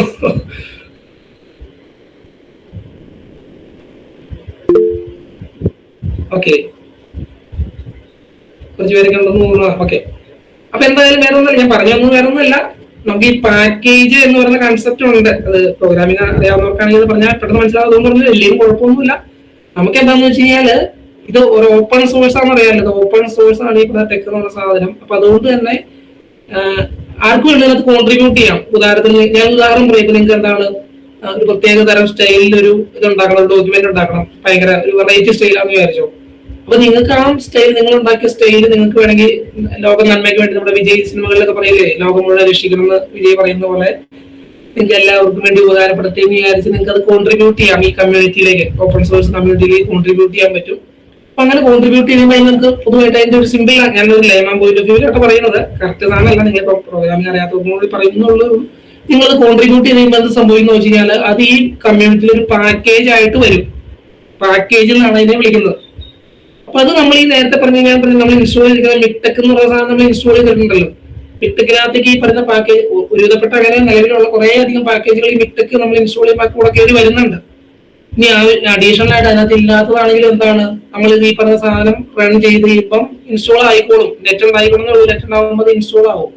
അപ്പൊ അങ്ങനെ ഈ പാക്കേജുകൾ വഴിയാണ് നമ്മൾ എന്ത് ചെയ്യുന്നത്, ബേസിക് ആയിട്ട് നമ്മൾ ഇതിനകത്ത് ഉള്ളത് കൂടാതെ അഡീഷണൽ ആയിട്ട് എന്തെങ്കിലും കാര്യങ്ങൾ, ഫോർ എക്സാമ്പിൾ അഡീഷണൽ ആയിട്ട് ഒരു സ്റ്റൈൽ വേണം, അല്ലെങ്കിൽ അഡീഷണൽ ആയിട്ട് ഒരു ഫോണ്ട് വേണം, അല്ലെങ്കിൽ അഡീഷണൽ ആയിട്ട് എന്തെങ്കിലും ഒരു അഡ്വാൻസ്ഡ് ആയിട്ട് എന്തെങ്കിലും ഒരു അലൈൻമെന്റ് കാര്യങ്ങൾ ചെയ്യണം. അത് ഇല്ലാത്തതിന് ഉപരിയായിട്ട് നിങ്ങൾക്ക് എന്തെങ്കിലും അഡീഷണൽ ഒരു അലൈൻമെന്റിന്റെ കാര്യങ്ങളൊക്കെ ചെയ്യണമെന്നുണ്ടെങ്കിൽ നമ്മൾ പാക്കേജുകൾ വഴിയാണ് അത് ചെയ്തെടുക്കുന്നത്. അപ്പം അങ്ങനത്തെ പാക്കേജുകളെല്ലാം നമ്മൾ ഈ ഡോക്യുമെന്റ് ക്ലാസ് കഴിഞ്ഞാൽ ഉടനെ തന്നെ അതിന്റെ കാര്യങ്ങളെല്ലാം അവിടെ വരും. അതായത് യൂസ് പാക്ക്, ഞാനിപ്പോ ഒരു ഉദാഹരണം കാണിച്ചത് നിങ്ങൾ ഇപ്പം ഞാൻ ഒരു ഉദാഹരണം ഇവിടെ കാണിച്ചിരിക്കുകയാണ്. ഡോക്യുമെന്റ് ക്ലാസ് ഞാൻ ഫിക്സ് ചെയ്തിരുന്നതാണ് A4 പേപ്പറാണ് എനിക്ക് വേണ്ടത്. 12 PT എന്ന് പറഞ്ഞാൽ 12 പോയിന്റ് ഫോണ്ട് സൈസ് ആണത്, 12 PT. ആർട്ടിക്കിൾ എന്ന് പറഞ്ഞ ഡോക്യുമെന്റിന്റെ ടൈപ്പാണ്. ഞാൻ പറഞ്ഞു ആർട്ടിക്കിൾ എന്ന് വെച്ചാൽ നമ്മൾ ഈ സയന്റിഫിക് ജേണൽ എന്ന് പറയും. ജേണലിലേക്കൊക്കെ നമ്മൾ അയക്കുന്ന റിപ്പോർട്ട് പോലത്തെ ഒരു, ഞാൻ നേരത്തെ കാണിച്ചില്ല, നിങ്ങൾ ഉദാഹരണം കാണിച്ചില്ലായിരുന്ന ഒരു ഇതിനെ ഇങ്ങനത്തെ സാധനത്തിനെ വിളിക്കുന്നവരാണ് ആർട്ടിക്കിൾ. നമ്മൾ എന്തെങ്കിലും വിഷയത്തെ കുറിച്ച് സ്റ്റഡി ചെയ്യുന്നു, അപ്പൊ അതിന്റെ കാര്യങ്ങൾ ആ ഒരു വിഷയം മാത്രമേ ഉള്ളൂ. പൊതുവായിട്ട് ഒരു ബുക്കൊന്നും അല്ല. നമ്മളൊരു പർട്ടിക്കുലർ ടോപ്പിക്കിനെ കുറിച്ച് സ്റ്റഡി ചെയ്യുന്നു, അതിന്റെ അബ്സ്ട്രാക്ട് എന്ന് വെച്ചാൽ എന്താണ് സമ്മറി, അങ്ങനെ ആ രീതിക്കുള്ള ഇതിനെയാണ് ആർട്ടിക്കിൾ എന്ന് വിളിക്കുന്നത്. അപ്പൊ അങ്ങനെ നമ്മൾ ആർട്ടിക്കിൾ ആണ് ചെയ്യുന്നതെന്നുണ്ടെങ്കിൽ അത് ആ ഒരു ഉദാഹരണമായിട്ട് ഇവിടെ കൊടുത്തിരിക്കുന്നത്. ഇവിടെ നമ്മൾ ഡോക്യുമെന്റ് ടൈപ്പ് നമ്മൾ ആർട്ടിക്കിൾ ആയിട്ട് ഫിക്സ് ചെയ്യുന്നു. ഇതൊക്കെ ചുമ്മാ ഞാൻ പറഞ്ഞല്ലേ, ഇതൊക്കെ ചുമ്മാ കമന്റ് അടിച്ചിട്ട് ഉണ്ടല്ലോ, നിങ്ങൾക്ക് മനസ്സിലാൻ വേണ്ടിയിട്ടാണ്. ഫോർ എക്സാമ്പിൾ എന്നിട്ട് അങ്ങനെ ചെയ്യുന്നത് എനിക്ക് മനസ്സിലായി എന്താണ്, എന്റെ ഈ ഡോക്യുമെന്റ് അത് എനിക്ക് ഫിഗർ, ഇതിന്റെ ഉള്ളിലേക്ക് നമുക്ക് ഫിഗറുകൾ കയറ്റുന്നത് മനസ്സിലായി. എന്താ എന്റെ ആർട്ടിക്കിളിന്റെ ഉള്ളിൽ കുറച്ച് ഫിഗേഴ്സ് ആവശ്യമുണ്ട്, എന്തെങ്കിലും ഞാൻ നേരത്തെ കാണിച്ച പോലെ കുറച്ച് ഫിഗേഴ്സ് ആവശ്യമുണ്ടെങ്കിൽ ഫിഗർ കയറണമെങ്കിൽ ചുമ്മാ കയറില്ല, എന്ത് വേണം, അതിന് ചില പാക്കേജുകളുടെ ഹെൽപ്പ് നമുക്ക് വേണം. ടെക് നമ്മുടെ ബേസിക് ടെക്കിനെ കൊണ്ട് ഫിഗർ പിടിക്കില്ല, നമുക്ക് ചില പാക്കേജിന്റെ ഹെൽപ്പ് വേണം. അപ്പൊ നമ്മൾ എന്ത് ചെയ്യും, അതിനുള്ള കമാൻഡാണ് ഈ പറയുന്ന യൂസ് പാക്കേജ് എന്ന് പറയുന്ന കമാൻഡ് ഉണ്ട്. അപ്പൊ ഈ ഇങ്ങനത്തെ സാധനങ്ങളെല്ലാം ഈ പ്രിയാമ്പിൾ, ഞാൻ നേരത്തെ പറഞ്ഞ പ്രിയാമ്പിൾ എന്ന് പറയുന്ന ഭാഗത്ത് ഇത് വരും. അതായത് നമ്മൾ ഈ ഡോക്യുമെന്റ് ക്ലാസ് കഴിഞ്ഞിട്ട് പിന്നെ ബിഗിൻ ഡോക്യുമെന്റ് തുടങ്ങുന്ന വരെ ഒരു സ്ഥലം ഉണ്ടല്ലോ, സ്ഥലം വെച്ചാൽ ആ ഒരു ബിറ്റ്വീൻ ആ ഭാഗത്തിനെ നമുക്ക് പ്രിയാമ്പിൾ എന്ന് വിളിക്കാം. അപ്പൊ പ്രിയാമ്പിളിൽ വരേണ്ട കാര്യങ്ങൾ ഞാൻ ഈ പറഞ്ഞു. അവിടെയാണ് നമ്മൾ എന്ത് വരുന്നത്, നമുക്ക് ആവശ്യത്തിനുള്ള പാക്കേജുകൾ, മീൻസ് ചില ഫോർ എക്സാമ്പിൾ നമുക്ക് ഇക്വേഷൻ അടിക്കണമെങ്കിൽ AMS മാത്ത് എന്ന് പറഞ്ഞ പാക്കേജ് ലോഡ് ചെയ്യണം. ഇപ്പൊ ഇതുപോലെ ഞാൻ പറഞ്ഞ പോലെ ഇമേജുകൾ ലോഡ് ചെയ്യണമെങ്കിൽ ഗ്രാഫിക്സ് എന്ന് പറഞ്ഞ പാക്കേജ് ലോഡ് ചെയ്യണം. അങ്ങനത്തെ കാര്യങ്ങളെല്ലാം അവിടെ വരും. അപ്പൊ അതാണ് ഞാൻ പറഞ്ഞു വന്നത്, പ്രിയാമ്പിളിൽ അത് വരും. പിന്നെ എന്താണ്, ടൈറ്റിൽ ഞാൻ കൊടുത്തിരിക്കുന്ന ഡോക്യുമെന്റ് ഒരു ടൈറ്റിൽ ഉണ്ടല്ലോ, നോക്കിയാൽ നിങ്ങൾക്ക് അറിയാമുണ്ടാവും. ഇതിന്റെ ഒരു പേരുണ്ടായിരുന്നു, ഈ എന്റെ സ്റ്റഡിക്ക് ഒരു പേരുണ്ടായിരുന്നു, ഈ സ്റ്റഡി ഓൺ എന്താ ഇത് പ്രോബിലിറ്റി പ്രോബ്ലം എന്ന് പറഞ്ഞുകൊണ്ട്, ബർത്ത്ഡേ പ്രോബ്ലം. അപ്പൊ അതായിരുന്നു എന്റെ ടൈറ്റിൽ. പിന്നെ എന്ത് ചെയ്യും, അതൊക്കെ പ്രിയാമ്പിളിൽ വരുന്ന കാര്യങ്ങളാണ്. അതിന്റെ ടൈറ്റിൽ എന്ന് പറഞ്ഞ കമാൻഡ് അതിനുണ്ട്. ടൈറ്റിൽ ഇത് ഞാനിപ്പോ ആ ഉൾപ്പെട്ടിനുള്ള സാധനം എല്ലാവരും ഇവിടെ കൊടുത്തിരിക്കുന്നത്, ഇത് എക്സാമ്പിൾ പോലെ കൊടുത്തിരിക്കുന്നതാണ്. നിങ്ങൾക്ക് എന്താണോ ടൈറ്റിൽ വരേണ്ടത് ആ സാധനം നമ്മൾ ടൈറ്റിൽ ആയിട്ട് അടിച്ചു വെക്കും. ടൈറ്റിൽ ഡബിൾ ബ്രാക്കറ്റിന്റെ ഉള്ളിൽ നമ്മുടെ ടൈറ്റിൽ കൊടുക്കും. ഓദർ ആരാന്ന് വെച്ച് കഴിഞ്ഞാൽ ഓദർ എന്ന് പറയുന്ന കമാൻഡ് ഇട്ടിട്ട് അവിടെ അതും അടിച്ചു കൊടുക്കും. ഡേറ്റ് ഞാൻ വേണമെങ്കിൽ ഡേറ്റ് നമുക്ക് മാറ്റണമെന്നുണ്ടെങ്കിൽ മാറ്റാം, അല്ലെങ്കിൽ ഡേറ്റ് ഒന്നും ഓപ്ഷണലാണ്. ടൈറ്റിൽ ഓദർ എന്തായാലും വേണമല്ലോ, നമ്മുടെ റിപ്പോർട്ട് ആകുമ്പോൾ എന്തായാലും ടൈറ്റിലും വേണം ഓദറും വേണം. അത് രണ്ട് നമ്മൾ ഇതൊക്കെ നമ്മൾ എവിടെ വരുന്നുണ്ട്, ഇതൊക്കെ പ്രിയാമ്പിളിൽ വരുന്ന സാധനങ്ങളാണ്. അതായത് നമ്മുടെ ഡോക്യുമെന്റ് ക്ലാസ് കഴിഞ്ഞാൽ ഉടനെ ഇതെല്ലാം വരും. എന്താ യൂസ് പാക്കേജ് കുറെ എത്ര നിങ്ങൾക്ക് വേണോ എല്ലാ യൂസ് പാക്കേജുകളും അവിടെ വരും. അതിനുശേഷം ഈ പറഞ്ഞ ടൈറ്റിൽ എന്താണെന്നുള്ളത് നമ്മൾ അടിച്ചു വെക്കും, ഓദർ ആരാന്നുള്ളത് അടിച്ചു വെക്കും. ഇത്രയും കാര്യങ്ങൾ അതിന്റെ എല്ലാ ടെക് ഡോക്യുമെന്റ് എടുത്താലും ഞാൻ നേരത്തെ പറഞ്ഞതാണ്, ഏത് ടെക് ഡോക്യുമെന്റ് എടുത്താലും ഈ ഒരു സ്ട്രക്ചർ എല്ലായ്പ്പോഴും കാണും. എത്ര നിങ്ങളുടെ ടെക് ഡോക്യുമെന്റിനകത്ത് എത്ര പേജ് ഉണ്ടായിക്കോട്ടെ അത് വിഷയമല്ല. ഈ ഒരു സ്ട്രക്ചർ, അതായത് ഡോക്യുമെന്റ് ക്ലാസ് എന്ത് ടൈപ്പാണ്, ഇത് ജേണലാണോ അല്ലെങ്കിൽ ആർട്ടിക്കിൾ ആണോ ബുക്കാണോ അങ്ങനത്തെ കാര്യങ്ങൾ, നമുക്ക് ആവശ്യമായ പാക്കേജുകൾ, അങ്ങനത്തെ ബേസിക് മീൻസ് ഇതിന്റെ ഒരു പ്രീറിക്വിസിറ്റ് കാര്യങ്ങളുണ്ടല്ലോ, അതെല്ലാം ഈ പ്രിയാമ്പിൾ ഭാഗത്ത് വരും. അതിനുശേഷം ഒരു ഘട്ടം കഴിയുമ്പോൾ ബിഗിൻ ഡോക്യുമെന്റ് തുടങ്ങും. അവിടെ മുതൽ പിന്നെ നമ്മുടെ കണ്ടന്റ് ആണ്, നമ്മുടെ മാറ്ററാണ്. മാറ്റർ കഴിയും. അതിനുശേഷം അവസാനം എൻഡ് ഡോക്യുമെന്റ് വെച്ചായിരിക്കും ഏത് ടെക് ഇതും അവസാനിക്കുന്നത്. അപ്പൊ നമുക്ക് ഇനി എങ്ങനെ ഞാനിപ്പം തീരെ തന്നെ പറയുന്നില്ല, നമുക്ക് കുറച്ച് പ്രാക്ടിക്കലേക്ക് ഇതിനകത്ത് കിടക്കാം. അപ്പൊ നമ്മൾ ഞാൻ നേരത്തെ പറഞ്ഞ പോലെ നമ്മളൊരു ടെക്സ്റ്റ് സ്റ്റുഡിയോ എടുക്കുകയാണെങ്കിൽ ഇങ്ങനെ വന്നു, നമ്മൾ എന്ത് ചെയ്യും, ആദ്യം തന്നെ എന്ത് ചെയ്യണം, ഫയൽ എന്ന് പറയുന്ന മെനുവിൽ പോകുന്നു. ന്യൂ എന്നുള്ളതിൽ നിങ്ങൾ ബിഗിനർ എന്നുള്ള നിലയ്ക്ക് ന്യൂവിനേക്കാളും നല്ലത് ന്യൂ ഫ്രം ടെംപ്ലേറ്റ് എടുക്കുകയായിരിക്കും നല്ലത്. ഒന്നുകൂടെ പറയാം, നമ്മൾ ഫയലിൽ പോകുന്നു, ന്യൂ എടുക്കുന്നതിന് നല്ലത്. കുറച്ച് എക്സ്പീരിയൻസ് ആയ ന്യൂ എടുത്താലും കുഴപ്പമില്ല. ഇപ്പൊ നിലവിൽ നിങ്ങൾക്ക് നല്ലത് ന്യൂ ഫ്രം ടെംപ്ലേറ്റ്, കാരണം അപ്പൊ അവർ ഓൾറെഡി കുറെ ചില എലിമെന്ററി ആയിട്ടുള്ള കാര്യങ്ങൾ അവർ തന്നെ ഓൾറെഡി അത് ഫിക്സ് ചെയ്ത് തരും, പ്രീ ഫിക്സ് ചെയ്ത് തരും. ന്യൂ ഫ്രം ടെംപ്ലേറ്റ് നമ്മൾ എടുക്കുന്നു. ഇപ്പൊ ഞാൻ സിംപ്ലിസിറ്റിക്ക് വേണ്ടി ഇപ്പൊ നിങ്ങൾ നോക്കിയാൽ നിങ്ങൾക്ക് കാണാൻ കഴിയും കുറെ ഓപ്ഷൻ ഉണ്ട് കേട്ടോ. ആർട്ടിക്കിൾ ആണെങ്കിൽ ആർട്ടിക്കിൾ, അല്ലെങ്കിൽ ബുക്ക് ആണെങ്കിൽ ബുക്ക്. ബീമർ എന്ന് പറഞ്ഞാൽ ഉദ്ദേശിക്കുന്നത് പ്രസന്റേഷൻ ആണ്. നമുക്ക് സ്ലൈഡ് ഞാൻ ഈ ഉണ്ടാക്കിയിരിക്കുന്ന സ്ലൈഡ് പോലും ഇതിനകത്ത് ഉണ്ടാക്കിയിരിക്കുന്ന നിങ്ങളുടെ വ്യത്യാസം മനസ്സിലായെന്ന് എനിക്കറിയില്ല. നമ്മളൊരു PPT പവർ പോയിന്റിൽ ഉണ്ടാക്കുന്ന സ്ലൈഡും ഈ സ്ലൈഡുമായിട്ടുള്ള വ്യത്യാസം നിങ്ങളൊന്ന് ശ്രദ്ധിച്ചു നോക്കിയാൽ നിങ്ങൾക്ക് ചിലപ്പോൾ ശ്രദ്ധിച്ചോ എനിക്കറിയില്ല. ഇതിനെക്കുറിച്ച് കുറച്ച് ധാരണയുള്ളവർ ഒറ്റ നോട്ടത്തിലവർക്ക് മനസ്സിലാവും ഇത് ടെക്ക് ചെയ്തിരിക്കാന്ന് മനസ്സിലാവും. കാരണം അതിന്റെ ഒരു പ്രൊഫഷണലിസം ഉണ്ട് ഈ ടെക്ക്, സയന്റിഫിക് റേറ്റിംഗിന്റെ ഒരു പ്രൊഫഷണലിസം ഉണ്ട് ആ ടെക്കിന്. അപ്പൊ അതുകൊണ്ട് തന്നെ നമ്മൾ ടെക്ക് ചെയ്ത ഒരു പ്രസന്റേഷൻ എന്ന് പറയുന്നത് അത് കാണുന്ന ആൾക്ക് അറിയാം ടെക്കിലാണ് ചെയ്യുന്ന ഒറ്റ നോട്ടത്തിൽ മനസ്സിലാവുന്ന ഞാൻ പറഞ്ഞു തരുന്നത്. അപ്പം അത് വേണമെങ്കിൽ നമ്മൾ അടുത്ത ക്ലാസ്സിൽ അത് കാണും. അപ്പൊ നമ്മൾ ടെംപ്ലേറ്റ് അനുസരിച്ച് തീരുമാനിക്കുക ഏതാ വേണ്ടത്, ബുക്കാണോ വേണ്ടത്, ലെറ്റർ ആണോ വേണ്ടത്, അത് നോക്കാം. ഞാനിപ്പോ തൽക്കാലം ഇനി ഇത്ര അല്ലാത്ത ഓപ്ഷനേ ഉള്ളൂ, ഞാൻ അതും പറയാം. ഫോർ എക്സാമ്പിൾ ഇപ്പൊ നിങ്ങൾക്ക് ഇന്ന പർട്ടിക്കുലർ ജേണൽ അല്ലെങ്കിൽ ഒരു പർട്ടിക്കുലർ പബ്ലിഷറുടെ, ഞാൻ ഉദാഹരണം പറയുകയാണ്, നിങ്ങൾക്ക് ഇപ്പൊ ഒരു പർട്ടിക്കുലർ പബ്ലിഷർക്ക് വേണ്ടിയിട്ടാണ് നിങ്ങൾ ഒരു മാറ്റർ എഴുതി ഉണ്ടാക്കുന്നത്, അയാൾ പബ്ലിഷ് ചെയ്യാന്ന് പറയുന്നതായിരിക്കും. അപ്പൊ അവർ ഇത് ഓപ്പൺ സോഴ്സ് ആണ് ഞാൻ നേരത്തെ പറഞ്ഞല്ലോ, അവരത് കസ്റ്റമൈസ് ചെയ്ത് അവർക്ക് വേണ്ട ടെംപ്ലേറ്റ് അവർ ഓൺലൈൻ അവൈലബിൾ ആക്കിയിട്ടുണ്ടാവും. അപ്പൊ അവർ നമ്മളോട് പറയും നിങ്ങൾ ഞങ്ങളുടെ ടെംപ്ലേറ്റ് തരാമെന്നുണ്ട്. അവരുടെ ടെംപ്ലേറ്റ് നമ്മൾ ഡൗൺലോഡ് ചെയ്യുന്നു. ആ ടെംപ്ലേറ്റ് ഉപയോഗിച്ചിട്ടായിരിക്കും പിന്നെ നമ്മൾ ടെക്ക് ചെയ്യുന്നത്. ഞാനിപ്പോ ജനറൽ ആയിട്ടുള്ള കാര്യമാണ് പറയുന്നത്, പ്രത്യേകിച്ച് അങ്ങനെ സ്പെസിഫിക്കേഷൻ ഒന്നും ഇല്ല. ജനറൽ ആയിട്ടുള്ള ഒരു ആർട്ടിക്കിൾ ആണെങ്കിൽ നമ്മൾ ഇവിടെ പോയി ആർട്ടിക്കിൾ എടുക്കാം. സ്പെസിഫിക് ആയിട്ട് ഓരോ ഇന്ന ഫോർ എക്സാമ്പിൾ സ്പ്രിംഗർ ജേണൽ ആണെങ്കിൽ അതിന്റെ ആർട്ടിക്കിൾ ചില സ്പെസിഫിക് ആയിട്ടുള്ള ഉണ്ടാവും, ടെംപ്ലേറ്റ് ഉണ്ടാവും. ആ ടെംപ്ലേറ്റ് നമ്മൾ ഡൗൺലോഡ് ചെയ്തിട്ട് അത് വെച്ചാൽ നമ്മൾ ചെയ്യുന്നത്. അപ്പൊ ഞാൻ എന്ത് ചെയ്യുന്നു, ക്രിയേറ്റ് എഡിറ്റർ കൊടുക്കുന്നു. കാരണം എന്താ വെച്ചാൽ അല്ലെങ്കിൽ അത് വേറെ ഏതെങ്കിലും ഫോൾഡറിൽ പോകുന്നുണ്ട്.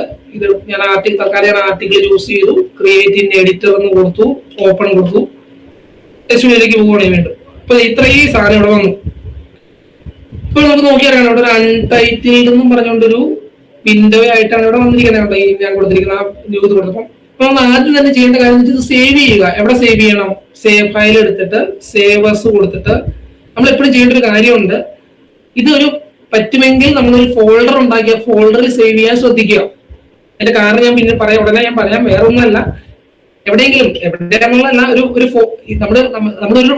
വർക്ക് ചെയ്യുമ്പോൾ, അതായത് ഒരു ഫോർ എക്സാമ്പിൾ ഒരു റിപ്പോർട്ട് നമ്മുടെ പ്രോജക്ട് റിപ്പോർട്ട് ചെയ്യുമ്പോൾ അതിന്റെ വർക്കുകളെല്ലാം ഒരു ഫോൾഡറിൽ, അതായത് ആദ്യം ഉണ്ടാക്കുന്ന ടെക് ഫയൽ തുടങ്ങി എല്ലാം ഒരു ഫോൾഡറിലേക്ക് സേവ് ചെയ്യുക. കാരണം ഞാൻ പറഞ്ഞല്ലോ, നമ്മൾ ഇതിനകത്ത് കുറച്ച് ഫിഗർ നമുക്ക് ഇൻസേർട്ട് ചെയ്യേണ്ടി വരും, അല്ലെങ്കിൽ എന്തെങ്കിലും അങ്ങനത്തെ റെഫറൻസ് ചെയ്യാൻ പറഞ്ഞാൽ ബിബ്ലിയോഗ്രഫി റെഫറൻസ് ആഡ് ചെയ്യേണ്ടി വരും. ഇതെല്ലാം മറ്റ് പല ഫയലുകളായിട്ടായിരിക്കും നമ്മൾ ഇതിനകത്ത് കിടക്കാൻ പോകുന്നത്. ഫിഗർ എല്ലാം നമ്മൾ വേടി കാണിക്കുന്നത് പോലെ വേടിന്റെ ഉള്ളിലേക്ക് ഒന്ന് വലിച്ചിടുകയല്ല ചെയ്യുന്നത്. നമ്മൾ ഈ ടെക്കിന്റെ കോഡിന്റെ ഉള്ളിൽ ആ ഫിഗറിന്റെ ഇത് അഡ്രസ്, അതായത് ഫിഗർ എവിടെയാണ് കിടക്കുന്നതെന്ന് നമ്മളിവിടെ കോഡ് കൊടുക്കുകയേ ഉള്ളൂ. ഇത് റൺ ആകുമ്പോൾ ആ ഫിഗർ അവിടുന്ന് ആക്സസ് ചെയ്തെടുത്തിട്ട് നമ്മുടെ PDF ഇൻസേർട്ട് ചെയ്യുക ചെയ്യുന്നത് ടെക്കില്. അപ്പൊ അതുകൊണ്ട് തന്നെ നമ്മുടെ ഈ സെയിം ഫോൾഡറിൽ കിടക്കുന്നുണ്ടെങ്കിൽ നമുക്ക് പല കാര്യങ്ങളും ഈസി ആയിട്ട് ചെയ്യാൻ പറ്റും. നമ്മൾ വേറെ ഫോൾഡറിൽ കൊണ്ട് ഈ ഫിഗർ ഇട്ടു, നമ്മുടെ ഈ ടെക് ഫയൽ കിടക്കുന്ന വേറെ സ്ഥലത്താണ്, നമ്മുടെ ഈ റെഫറൻസിന്റെ ഫയൽ കിടക്കുന്ന വേറെ സ്ഥലത്താണെങ്കിൽ എന്ത് സംഭവിക്കും, അന്നേരം കെയർവ് കാണിക്കും. പിന്നെ നമ്മളത് പോയി അല്ലെങ്കിൽ അതായത് ഫുള്ള് പാർട്ടൊക്കെ ഏത് ഫോൾഡറാണൊക്കെ കാണിച്ചു കൊടുത്ത് അങ്ങനെ കോംപ്ലിക്കേഷൻ ആവും. അപ്പൊ നമ്മളിപ്പോൾ ശ്രദ്ധിക്കേണ്ടത്, നമ്മളൊരു പ്രൊജക്ട് ചെയ്ത് പോകുകയാണ്, ഒരു റിപ്പോർട്ട് ഉണ്ടാക്കാൻ നമുക്ക് ടെക്കിലെങ്കിൽ അത് ഈ പറഞ്ഞ ഞാൻ പറഞ്ഞ അൺടൈറ്റിൽ ഒരു സാധനം എനിക്ക് ഒരു ബിഗിൻ ഞാൻ കാണിച്ചല്ലോ, ഒരു ന്യൂ ഫയൽ എടുത്ത് അങ്ങനെ ഉണ്ടാക്കുന്ന കാണിച്ചു. എന്നിട്ട് സേവ് കൊടുക്കുമ്പോൾ ഒരു പുതിയ ഫോൾഡർ ഉണ്ടാക്കിയിട്ട് ആ ഫോൾഡറിലേക്ക് നീ എല്ലാ കാര്യങ്ങളും ഇതിന്റെ ആവശ്യമായ ഫിഗറുകൾ, ഇതിനാവശ്യമായ റെഫറൻസ് എല്ലാം അതിനകത്തേക്ക് പറ്റാൻ ശ്രമിക്കുക. അതൊന്നും നിങ്ങൾ ശ്രദ്ധിക്കുക. ഇപ്പൊ നോക്കിയാൽ മിനിമൽ ആയിട്ട് ഒരു ആർട്ടിക്കിളിന് വേണ്ട ലേഔട്ട് ആണ് ഈ വന്നിരിക്കുന്നത്. ഞാൻ നേരത്തെ പറഞ്ഞ ശരിയല്ലേ നോക്കിയാണ്, ഡോക്യുമെന്റ് ക്ലാസ് എന്ന് പറയുന്ന ഒരു ഫംഗ്ഷൻ അവിടെ വന്ന്, ബേസിക് കമാൻഡ് അവിടെ വന്നു, ടൈപ്പ് ആർട്ടിക്കിൾ ആണെന്ന് വന്നു. അഡീഷണൽ ആർഗ്യുമെന്റ്സ് കണ്ട ഈ സ്ക്വയർ ബ്രാക്കറ്റിന്റെ ഉള്ളിൽ ഒന്നും കൊടുക്കാത്തതിന്റെ അർത്ഥം എന്താണെന്ന് വെച്ച് കഴിഞ്ഞാൽ, അങ്ങനെ ഒരു കാര്യമുണ്ട് ഈ കമ്പ്യൂട്ടറിന്, ചില കാര്യങ്ങൾ നമ്മൾ ഒന്നും കൊടുത്തെങ്കിൽ ഡിഫോൾട്ട് വെച്ച് പിടിക്കും. ഉദാഹരണത്തിന് നമ്മളിവിടെ ഒന്നും കൊടുക്കാതെ ഡിഫോൾട്ട് A4 പേപ്പറിനോ അല്ലെങ്കിൽ ഡിഫോൾട്ട് എന്താണെന്ന് വെച്ച് കഴിഞ്ഞാൽ ഡിഫോൾട്ട് എടുത്ത് പിടിക്കും. A4 പേപ്പർ ആണെങ്കിൽ A4 paper, font size default 11 BT ആണെങ്കിൽ 11 BT പിടിക്കും. അതല്ല നിങ്ങൾക്ക് ആഗ്രഹമില്ല നമുക്ക് സ്പെസിഫൈ ചെയ്യാം 11 BT for example A4 paper എന്ന് പറഞ്ഞ് സ്പെസിഫൈ ചെയ്ത് കൊടുത്തു കഴിഞ്ഞാൽ നമ്മുടെ ഇത് ഇഷ്ടത്തിനാക്കി മാറ്റാൻ പറ്റും. ആദ്യം അവർ തന്നിരിക്കുന്ന മിനിമൽ യൂസേജ് ആണ്, നമുക്കതിനെ നമ്മുടെ ഇഷ്ടത്തിനനുസരിച്ച് നമുക്ക് കസ്റ്റമൈസ് ചെയ്യാൻ പറ്റും. ഇനി ഞാൻ ചെയ്യുന്നു ടൈറ്റിൽ ഞാൻ ചുമ്മാ എക്സാമ്പിൾ ഡോക്യുമെന്റ് ചുമ്മാ ഇതിപ്പോ ഏറ്റവും മിനിമൽ ആയിട്ടൊരു ആർട്ടിക്കിൾ നമ്മൾ ചെയ്യുവാണ്. എങ്ങനെയാണ് ഏറ്റവും മിനിമൽ ആയിട്ട് ഒരു ആർട്ടിക്കിൾ ചെയ്യാൻ നോക്കോട്ടോ. അതുകൊണ്ട് ഒരു ഓപ്പണിംഗ് കണ്ടോ, ഇത് എന്തുകൊണ്ടാണ് ഡള്ളായി കിടക്കുന്നത് നോക്കിക്കേ, ഇത് കമന്റ് ആണ് കേട്ടോ, ഇവിടെ പെർസെന്റേജ് കിടക്കുന്നതുകൊണ്ട് ഇത് കമന്റ് ആണ്, അതുകൊണ്ടാണ് ഇത് ഡള്ളായി കിടക്കുന്നത്. എന്ന് വെച്ചാൽ അത് റൺ ആവുന്നില്ല, നമുക്ക് മനസ്സിലാവാൻ വേണ്ടിയിട്ട് മാത്രം അതോടെ നമ്മൾ എഴുതി വെക്കുന്ന കമന്റ് എന്ന് പറയും. അത് കോഡിന്റെ ഭാഗമല്ല. ഓതർ ഇപ്പൊ ഞാൻ എന്റെ പേര് അടിക്കുവാണ് കണ്ടോ. ഇതിനകത്ത് ഇതിന്റെ പ്രിയാമ്പിൾ വളരെ കുറവാണ്, ഇത്രയേ ഉള്ളൂ ഇതിന്റെ പ്രിയാമ്പിൾ. കാരണം എന്താണ്, ഇതൊരു ജനറൽ സാധനമാണ്. ഇതിനകത്ത് ഇപ്പൊ ഫിഗർ വേണമെന്നൊന്നും അതിനറിയില്ല, ടെക്കിന് അറിയില്ലാത്തപ്പോൾ നമുക്ക് ജനറൽ ആയിട്ട് ഒരു സാധനം അത് അടിച്ചു തന്നു. ഇത് നമുക്ക് നമ്മുടെ ഒബ്ജക്റ്റീവ് വെച്ചിട്ട് നമുക്കാണ് അറിയാവുന്നത്. ഫോർ എക്സാമ്പിൾ എനിക്ക് ഫിഗർ ചെയ്യാം, ഓക്കെ എന്റെ സ്റ്റഡിയിനകത്ത് ഫിഗർ വരുന്നുണ്ട് അല്ലെങ്കിൽ മാത്സ് ഇക്വേഷൻ ഒരുപാട് വരുന്നുണ്ടെങ്കിൽ ഞാൻ ഇനി എന്ത് ചെയ്യും, ഫോർ എക്സാമ്പിൾ ഇപ്പൊ എനിക്ക് ഫിഗർ വരുന്നുണ്ടെന്ന് എനിക്ക് അറിയാമെങ്കിൽ ഉടനെ തന്നെ ഞാനിത് ഇവിടെ യൂസ് പാക്കേജ് കുറച്ചടിക്കുമ്പോൾ തന്നെ അതിന്റെ ഹെൽപ്പ് വരും കേട്ടോ. അതിന്റെ ഗുണം നമ്മൾ യൂസ് പാക്കേജ് കൊടുത്താൽ തന്നെ ഫുള്ള് വരും. അതിന്റെ അതെടുക്കുന്നു. പാക്കേജിന്റെ പേരെന്താണ് ഞാൻ നേരത്തെ പറഞ്ഞു. ഇപ്പൊ ഫിഗർ പാക്കേജിന്റെ പേര് നിങ്ങൾ ഒരുപാട് കാണാപ്പാടം പഠിക്കേണ്ട ആവശ്യമൊന്നും നമ്മൾ ഗൂഗിൾ ഇന്നത്തെ കാലത്ത് ഇതൊന്നും ഒരു ബുദ്ധിമുട്ടില്ലല്ലോ. ടെക്സ്റ്റ് മറ്റേ ഗൂഗിളിലോ ChatGPTയിലോ നോക്കിയാൽ കിട്ടും. ഗ്രാഫിക് എക്സ് എന്നാണ് ഈ പാക്കേജിന്റെ പേര്. ഏത് ഫിഗറുകൾ നിങ്ങൾക്ക് വരുത്തണമെങ്കിൽ, ഫോർ എക്സാമ്പിൾ എനിക്ക് മനസ്സിലായ ഇപ്പൊ ഇതിനകത്ത് ഫിഗർ ഒക്കെ വരുന്നുണ്ടെന്നുണ്ടെങ്കിൽ ഞാൻ ആ പ്രിയാമ്പിളിൽ ആ സാധനം കൂടെ കയറ്റിയിടും. ഏത് യൂസ് പാക്കേജ് ഗ്രാഫിക് എക്സ്. ഇനി ഒരുപാട് മാത്സ് ഇക്വേഷൻ ഒക്കെ വരുന്നുണ്ടെങ്കിൽ ഞാൻ യൂസ് പാക്കേജ് AMS മാത്ത് എന്നാണ് ആ പാക്കേജിന്റെ പേര്. അപ്പൊ ഈ പേരെങ്ങനെ ഓർത്തിരിക്കാന്ന് ചോദിച്ചു കഴിഞ്ഞാൽ അത് നിങ്ങൾ ട്രയൽ ആൻഡ് എറർ ഗൂഗിളിൽ what is the package for mathematics ഇക്വേഷനോ അല്ലെങ്കിൽ അങ്ങനെയൊക്കെ പറഞ്ഞ് സെർച്ച് ചെയ്ത് കഴിഞ്ഞാൽ പാക്കേജിന്റെ പേരുകളൊക്കെ നിങ്ങൾക്ക് അങ്ങനെ കിട്ടും. അങ്ങനെ ആവശ്യത്തിനുള്ള സാധനങ്ങളൊക്കെ നമ്മൾ പ്രിയാമ്പിളിൽ ആഡ് ചെയ്തു, ടൈറ്റിൽ ഇത് ആഡ് ചെയ്തു, ബിഗിൻ ഡോക്യുമെന്റ് അതൊന്നും നോക്കണം. ബിഗിൻ ഡോക്യുമെന്റ് തുടങ്ങി അത് അവസാനിച്ചിരിക്കുന്നു നോക്കിക്കേ. ബിഗിൻ ഡോക്യുമെന്റ് കഴിഞ്ഞിട്ട് എൻഡ് ഡോക്യുമെന്റിൽ ഇങ്ങനെ താഴെ അവസാനിച്ചിരിക്കുന്നത് ഇതിന്റെ പേരായത് കണ്ടോ. ബിഗിൻ ഡോക്യുമെന്റിന്റെ പേരാണ് ഈ താഴെ എൻഡ് ഡോക്യുമെന്റ്. അതിന്റെ ഇടയ്ക്ക് വരുന്ന കാര്യങ്ങളെ കുറിച്ച് ഞാൻ പിന്നീട് പറയാം. ഇത്രയും കാര്യങ്ങൾ മിനിമൽ അപ്പൊ എല്ലാ സാധനം ആയി കഴിഞ്ഞു. ഇനി നമ്മൾ എന്ത് ചെയ്യണം, ഇവിടെ വന്നിട്ട് ബിൽഡ് ആൻഡ് വ്യൂ എന്ന് പറഞ്ഞ സാധനം കൊടുക്കണം. അതേപോലെ ഇതൊരു കോഡിങ് പ്രോഗ്രാമിംഗ് പോലെയാണ്. നിങ്ങൾ ഇവിടെ കാണുന്ന സാധനമല്ല നിങ്ങൾക്ക് കിട്ടാൻ പോകുന്നത്. ഇത് നമ്മുടെ കോഡ് വിൻഡോയാണ്. ഇവിടെ നമ്മൾ ഇനി കമ്പൈൽ കൊടുക്കുവാണ്. ബിൽഡ് ആൻഡ് വ്യൂ എന്ന് വെച്ചാൽ ഇതിനെ നമ്മുടെ ബാക്ക്ഗ്രൗണ്ടിലുള്ള മിക്ടർക്ക് ഇതിനെ എടുത്ത് കമ്പൈൽ ചെയ്യും. കമ്പൈൽ ചെയ്തിട്ട് അപ്പൊ എന്താണ് നമ്മൾ ചെയ്തതിൽ എന്തെങ്കിലും എറർ ഉണ്ട്, ഉദാഹരണത്തിന് ഒരു ബ്രാക്കറ്റ് ക്ലോസ് ചെയ്തില്ല, അല്ലെങ്കിൽ ബിഗിന്റെ ഞങ്ങളുടെ പിന്നെ പേരുണ്ടെന്ന് പറഞ്ഞല്ലോ, പേരില്ലാന്നുണ്ടെങ്കിൽ ഇവിടെ താഴെ ലോഗ് ഉണ്ടോ, ഇവിടെ മെസ്സേജ് എന്ന് പറയുന്ന ഭാഗമുണ്ട്. മെസ്സേജ് എന്ന് പറയുന്ന ഭാഗത്തിൽ എന്ത് വരും, ഇപ്പൊ ഇവിടെ എക്സിറ്റ് നോർമലി എന്ന് വന്നു. എക്സിറ്റ് നോർമലി എന്ന് വന്നതിന് പകരം എന്താണ് കുറെ ഒച്ചപ്പാടും ബഹളമൊക്കെ ആയിരിക്കും. മൊത്തം എററാണ്, മൊത്തം പ്രശ്നമാണ്. അവിടെ മറ്റെന്താണ് ഇത് ക്ലോസ് ചെയ്തില്ല, ഇത് ക്ലോസ് ചെയ്തില്ല എന്നൊക്കെ പറഞ്ഞ് വരും എറർ ഉണ്ടെങ്കിൽ. ഇപ്പൊ എന്റെ കേസിൽ ഇപ്പൊ എറർ ഇല്ലാത്തതുകൊണ്ട് എന്ത് വന്നിരിക്കുന്നു നോക്കിക്കേ, ഇവിടെ കൃത്യമായിട്ട് കണ്ടോ. ഇതാണ് എന്റെ ഔട്ട്പുട്ട്. ഞാനിപ്പോ ഉണ്ടാക്കിയിരിക്കുന്ന ഈ ഡോക്യുമെന്റിന്റെ ഇതാണ് കോഡ് ഭാഗമാണ് ഞാൻ ഇപ്പൊ കാണിച്ചത്. കോഡ് ഭാഗം ഇങ്ങനെ ഇരിക്കും, അതിന്റെ ഔട്ട്പുട്ട് ഇങ്ങനെ ഇരിക്കും. ഇപ്പൊ ഫോർ എക്സാമ്പിൾ ഇപ്പൊ നിങ്ങൾക്ക് ഞാൻ നേരത്തെ സ്റ്റൈലിൽ നിലവിലിനകത്ത് കണ്ടന്റും ഞാനിവിടെ ഒരു ഇത് ഉപയോഗിച്ചിട്ടുണ്ടോ, മേക്ക് ടൈറ്റിൽ എന്ന് പറഞ്ഞൊരു കമാൻഡ് ഇവിടെ ഉപയോഗിച്ചു. അതൊരു കമാൻഡാണ്. ആ കമാൻഡ് വന്നുകൊണ്ടാണ് ഇവിടെ ഞാൻ മോളിൽ കൊടുത്ത ടൈറ്റിലേക്ക് ഇവിടെ വന്നത്. മോളിൽ കൊടുത്ത പ്രിയാമ്പിളിൽ കൊടുത്ത എന്റെ പേരും ടൈറ്റിലിന്റെ പേരും ഒക്കെ ഇവിടെ വന്നത് ഈ മേക്ക് ടൈറ്റിൽ എന്ന് പറഞ്ഞൊരു ആർഗ്യുമെന്റ് ഇവിടെ ഉപയോഗിച്ചിട്ടാണ്. ഇനി ബിഗിൻ ആക്കണോ? അപ്പൊ അബ്സ്ട്രാക്ട് നമുക്കറിയാം, സയന്റിഫിക് ജേണലിലൊക്കെ അബ്സ്ട്രാക്ട് എന്ന് പറഞ്ഞൊരു ഭാഗമുണ്ട്. അപ്പൊ അത് തുടങ്ങി എന്താണ് ബിഗിൻ അബ്സ്ട്രാക്ട്, എൻഡ് അബ്സ്ട്രാക്ട് എന്ന് ഞാനിവിടെ ഇട്ടിട്ടുണ്ട്. ബിഗിൻ ടെംപ്ലേറ്റിൽ തന്നെ അവർ ഇട്ടിട്ടുണ്ട്. അതുകൊണ്ടാണ് ഇവിടെ അബ്സ്ട്രാക്ട് എന്ന് ഹെഡിങ് വന്നത്. അപ്പൊ അബ്സ്ട്രാക്റ്റിൽ എന്തെങ്കിലും നിങ്ങൾക്ക് കണ്ടന്റ് വേണമെങ്കിൽ നിങ്ങൾ എന്ത് ചെയ്യണം? അതിന്റെ ഉള്ളിൽ നിങ്ങൾ കണ്ടന്റ് അടിക്കണം. കണ്ടന്റ് അടിക്കുന്നു. സോറി, ഞാൻ ആക്സിഡന്റിൽ എന്തോ ആയതാണ്.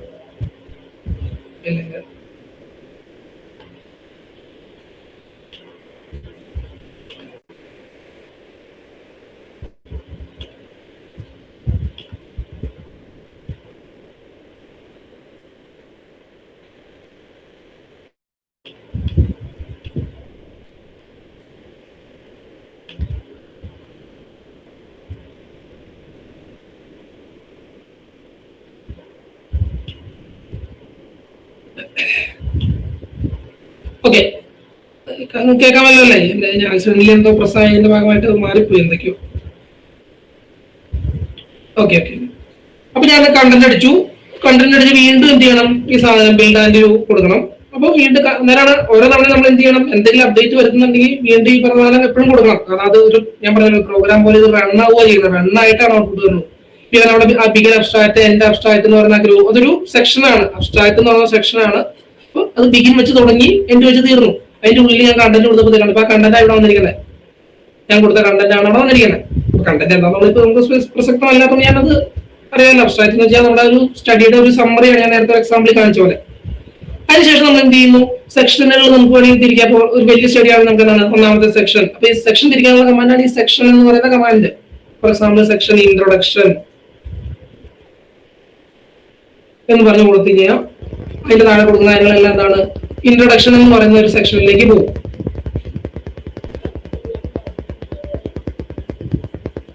ഓരോ തവണ ഇത് റണ്ണായി വരണം. അപ്പൊ ഇൻട്രൊഡക്ഷൻ എന്ന് പറഞ്ഞ സെക്ഷൻ തിരിഞ്ഞു.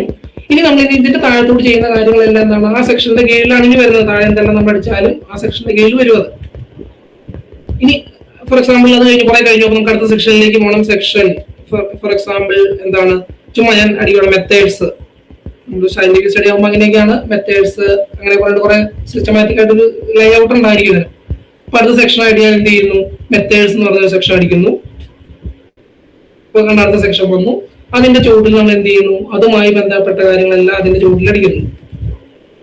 കണ്ടന്റ് ഞാനിപ്പോ നിലവിൽ കണ്ടന്റ് എന്ന് വെച്ചാൽ ചുമ്മാ ടെക്സ്റ്റ് മാത്രമേ അടിക്കുന്നുള്ളൂ. കണ്ടന്റ് എന്ന് പറയുന്നതാണ് ഞാൻ നേരത്തെ പറഞ്ഞ കോംപ്ലിക്കേഷൻ വരുന്നത്. കണ്ടന്റ് എന്ത് വേണമെങ്കിലും ആവാം. ഫിഗർ, ഇക്വേഷൻ, ലിസ്റ്റ്, ടെക്സ്റ്റ് എന്ത് വേണമെങ്കിലും ആവാം. ഞാൻ തൽക്കാലം ഇപ്പം നിലവിൽ ബിഗിനിങ് എന്നുള്ളത് എനിക്ക് ടെക്സ്റ്റ് മാത്രം അടിക്കുന്നു മാത്രമേ ഉള്ളൂ. ടെക്സ്റ്റ് അടിക്കലല്ല നമ്മുടെ ഒബ്ജക്റ്റീവ്. ഞാൻ പറഞ്ഞു നമുക്ക് ഇക്വേഷൻ അടിക്കണം, നമുക്ക് ടേബിൾ അടിക്കണം, മെട്രിക്സ് അടിക്കണം. അതാണ് നമ്മുടെ പ്രശ്നം. ഞാൻ എല്ലാ കോംപ്ലിക്കേഷനും ഒരുമിച്ചെടുത്ത് വെക്കാണ്ട് കുറച്ച് കോംപ്ലിക്കേഷൻ ആയിട്ട് പറഞ്ഞുകൊണ്ടിരിക്കുന്നതാണ്. അപ്പം ഈ രീതിയിൽ നമുക്ക് എന്ത് ചെയ്യാം? ഇപ്പൊ ഏകദേശം എന്റെ ലേ ഔട്ട് നിങ്ങൾക്ക് മനസ്സിലായല്ലോ. ഒരു ആർട്ടിക്കിൾ ആണെങ്കിൽ അതിന് ഹെഡിങ് ഉണ്ട്, ഓതറിന്റെ പേരുണ്ട്, ഡേറ്റ് വേണമെങ്കിൽ കൊടുക്കാം, അല്ലെങ്കിൽ ഇല്ലെങ്കിൽ കുഴപ്പമില്ല. അബ്സ്ട്രാക്ട് എന്ന് വെച്ചാൽ നമ്മുടെ എന്താണ് നമ്മുടെ സ്റ്റഡിയുടെ സമ്മറി ആണത് അബ്സ്ട്രാക്ട്. പിന്നെ അതിന് നമ്മൾ തിരിക്കുവാണ് ഓരോ സെക്ഷനായിട്ട്. അത് ഇൻട്രൊഡക്ഷൻ, അത് നമ്മുടെ സ്റ്റഡി പോലെ ഇരിക്കും. പേരെന്താണെന്നുള്ളതോ അല്ലെങ്കിൽ ഈ സെക്ഷൻ എത്ര വേണമെന്നുള്ളതോ നമ്മുടെ സ്റ്റഡി പോലെ ഇരിക്കും. അങ്ങനെ സ്റ്റഡി ഇത് ചെയ്യും. അവസാനം എന്ത് ചെയ്യണം? ഇതിനകത്ത് ഉൾക്കൊള്ളിച്ചിട്ടില്ല. ഇതിന്റെ അവസാനം ഇനി ഒരു റെഫറൻസ് എന്ന് പറഞ്ഞൊരു ഭാഗം കൂടെ വരണം. ഞാൻ നേരത്തെ പറഞ്ഞ അതാണ് ഏറ്റവും പ്രധാനം. റെഫറൻസ് എന്ന് പറഞ്ഞ ഭാഗം വരണം. വേണ്ടിലേക്കാണ് നമ്മൾ എന്ത് ചെയ്യും? മാനുവലി റെഫറൻസ് അടിച്ച് കയറ്റും. റെഫറൻസ് എന്ന് പറഞ്ഞ ഹെഡിങ് നമ്മൾ മാനുവലി കൊടുത്തിട്ട് ഒന്നാമത്തെ റെഫറൻസ് നേരത്തെ കണ്ടില്ലേ ഇങ്ങനെ റെഫറൻസ് കൊടുക്കുന്ന അറിയാമെന്ന് ഞാൻ പ്രതീക്ഷിക്കുന്നു. അറിയില്ലെങ്കിൽ അറിഞ്ഞിരിക്കണം. നമ്മൾ സബ്ജക്റ്റിനേക്കാൾ ഉപരിയായിട്ട് ഇന്നത്തെ കാലത്ത് ഇങ്ങനത്തെ ഉള്ള കാര്യങ്ങൾ അറിഞ്ഞിരുന്നില്ലെങ്കിൽ നമുക്കത് വളരെയധികം ബുദ്ധിമുട്ടുണ്ടാക്കും. അതെ, ഫോർ എക്സാമ്പിൾ ഇവിടെ റെഫറൻസ് ചെയ്യണം. ഇങ്ങനെയാണ് നമ്മൾ റെഫറൻസ് കൊടുക്കുന്നത്. ബുക്കിന്റെ പേരാണെങ്കിൽ ഓതറിന്റെ പേര്, ടെക്സ്റ്റിന്റെ പേര്, ഏത് ഇയറാണ്, പബ്ലിഷർ ആരാണ്, അങ്ങനെ ഇങ്ങനെ കൊടുക്കുന്നതാണ് റെഫറൻസ് എന്ന് പറയുന്നത്. അത് വേർഡിലേക്കാണ് നമ്മൾ ചെയ്യുന്നത്. എങ്ങനെയാണ് നമ്മൾ വേർഡിലേക്കാണെങ്കിൽ നമ്മളിത് മാനുവലി ഇങ്ങനെ ഒന്ന് നമ്പർ ഇട്ടിട്ട് ഒന്നാമത്തെ ആൾ ഫുൾ നമ്മൾ കോപ്പി യൂസ് ചെയ്ത് അടിച്ചടിച്ചടിച്ച് വെക്കും. അപ്പൊ അവിടെ നമ്മുടെ പ്രശ്നമുണ്ട്. എന്നാൽ ഈ റെഫറൻസ് കൊടുക്കുമ്പോൾ പ്രശ്നം എന്താണ്? റെഫറൻസ് ചെയ്യുമ്പോൾ താഴെ ലിസ്റ്റ് ചെയ്താൽ പോരാ. നമ്മളിവിടെ സെന്റൻസ് എഴുതി വരുമ്പോൾ ഫോർ എക്സാമ്പിൾ ഞാൻ ഇൻട്രൊഡക്ഷനിൽ ഒരു കാര്യം എഴുതുവാണ്. ഫോർ എക്സാമ്പിൾ ഞാൻ പുതിയൊരു ഫോർമുല കണ്ടുപിടിച്ചിരിക്കുകയാണ്. ഇപ്പൊ ഈ ഫോർമുല എന്ന് പറയുന്നത് 1947 മറ്റേ പുള്ളിക്കാരൻ കണ്ടുപിടിച്ച ഫോർമുലയുമായിട്ട് എന്താ ബന്ധമുണ്ട് എന്നൊക്കെ ഞാൻ പറഞ്ഞു. അങ്ങനെയുള്ള നമ്മളൊരു ഇത് എഴുതുന്നത്, ഒരു ആർട്ടിക്കിൾ എഴുതുന്നത് അങ്ങനെയാണ്. അപ്പൊ അങ്ങനെ വരുമ്പം നമ്മൾ ആ ഈ എഴുതുന്ന കൂടുതൽ പറയണം. മൈ ഫോർമുല ഫോർ എക്സാമ്പിൾ ഞാൻ ഇപ്പൊ തമാശയായിട്ട് കാണിച്ചിരുമ്പോൾ നമ്മൾ എന്തെങ്കിലും പറയണം? My formula is modified from ഇന്നയാളുടെ ഫോർമുല ഏത് 1947 ഇന്ന ബുക്കിൽ വന്നിരിക്കുന്ന ഇന്ന ഫോർമുലയെ മോഡിഫൈ ചെയ്താന്ന് പറയുമ്പോൾ താഴെ റെഫറൻസ് പറഞ്ഞ ലിസ്റ്റിലെ റെഫറൻസുകൾ വരികയും ചെയ്യണം. ഇവിടെ ആ ഇത് വരണം, അതായത് ആ ഷോർട്ട് ഫോം ആ ഓതറുടെ ഷോർട്ട് ഫോം. ഫോർ എക്സാമ്പിൾ പിന്നെ ആള് എന്തെങ്കിലും ഒരു ഓതറിന്റെ പേരുണ്ടാവില്ല, ബുക്കിന്റെ എഴുതിയ ആളുടെ പേരുണ്ടാവില്ല. ഫോർ എക്സാമ്പിൾ പിയേഴ്സൺ ഏത് കൊല്ലമാണ്, ഫോർ എക്സാമ്പിൾ 1950. ഈ രീതിക്ക് ഇൻലൈൻ സൈറ്റേഷൻ എന്ന് പറയും. അതായത് നമ്മള് താഴെ റെഫറൻസിൽ ഇതെല്ലാം ലിസ്റ്റ് ആയിട്ട് വരികയും ചെയ്യണം. നമ്മൾ എഴുതുന്ന റൈറ്റപ്പിന്റെ ഉള്ളിലും എന്ത് വരണം, ആ എവിടെയാണോ ഇയാളുടെ സാധനം നമ്മൾ ഉപയോഗിച്ചിരിക്കുന്നത് അല്ലെങ്കിൽ ഇയാളുമായി ബന്ധപ്പെട്ട കാര്യം നമ്മൾ ഉപയോഗിച്ചിരിക്കുന്നത്, ആ പറഞ്ഞു പോകുന്ന കൂട്ടത്തിൽ അത് വരികയും ചെയ്യണം. ഇത് രണ്ടും കൂടെ ആയാലാണ് പ്ലേജറിസം ഇല്ലാണ്ടിരിക്കുള്ളൂ. അല്ലാണ്ട് താഴെ നിങ്ങൾ വായി തോന്നി കുറെ കോപ്പി പേസ്റ്റ് അടിച്ച് റെഫറൻസ് ആഡ് ചെയ്തു, പക്ഷെ ഇത് ഇൻലൈനായിട്ട് നമ്മളൊന്നും പറയുന്നില്ല എന്ന് പറഞ്ഞിട്ട് കാര്യമില്ല. താഴെ വരുന്ന സാധനങ്ങൾ കൃത്യമായിട്ട് ഇവിടെ സൈറ്റും ചെയ്യണം. അവിടെയാണ് ഞാൻ നേരത്തെ പറഞ്ഞ പോലെ ടെക്കിന്റെ പ്രാധാന്യം വരുന്നത്.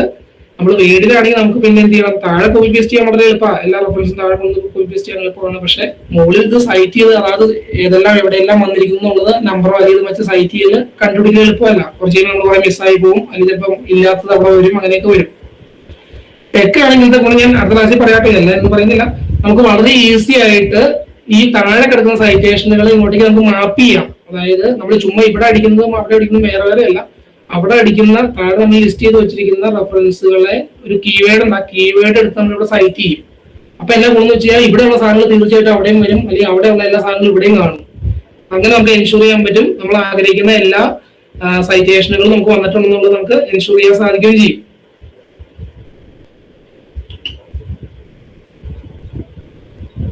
ഞാൻ പറഞ്ഞത് ക്ലിയർ ആണെന്ന് വിചാരിക്കുന്നു. നിങ്ങൾക്ക് പറഞ്ഞിടത്തോളം എന്തെങ്കിലും ഡൗട്ട് ഉണ്ടെങ്കിൽ നമുക്ക് ക്ലിയർ ചെയ്യാം. നമുക്കിപ്പം എഴുതിയാലോ ഇപ്പൊ ഒരുപാട് നിങ്ങളെ ഫസ്റ്റ് ക്ലാസ് തന്നെ ഒരുപാട് ബോറടിപ്പിക്കുന്നില്ല. ഞാൻ പറഞ്ഞത് വളരെ ക്ലിയർ ആണെന്ന് നോക്കൂ. എന്തെങ്കിലും സംശയം ചോദിച്ചോളൂ.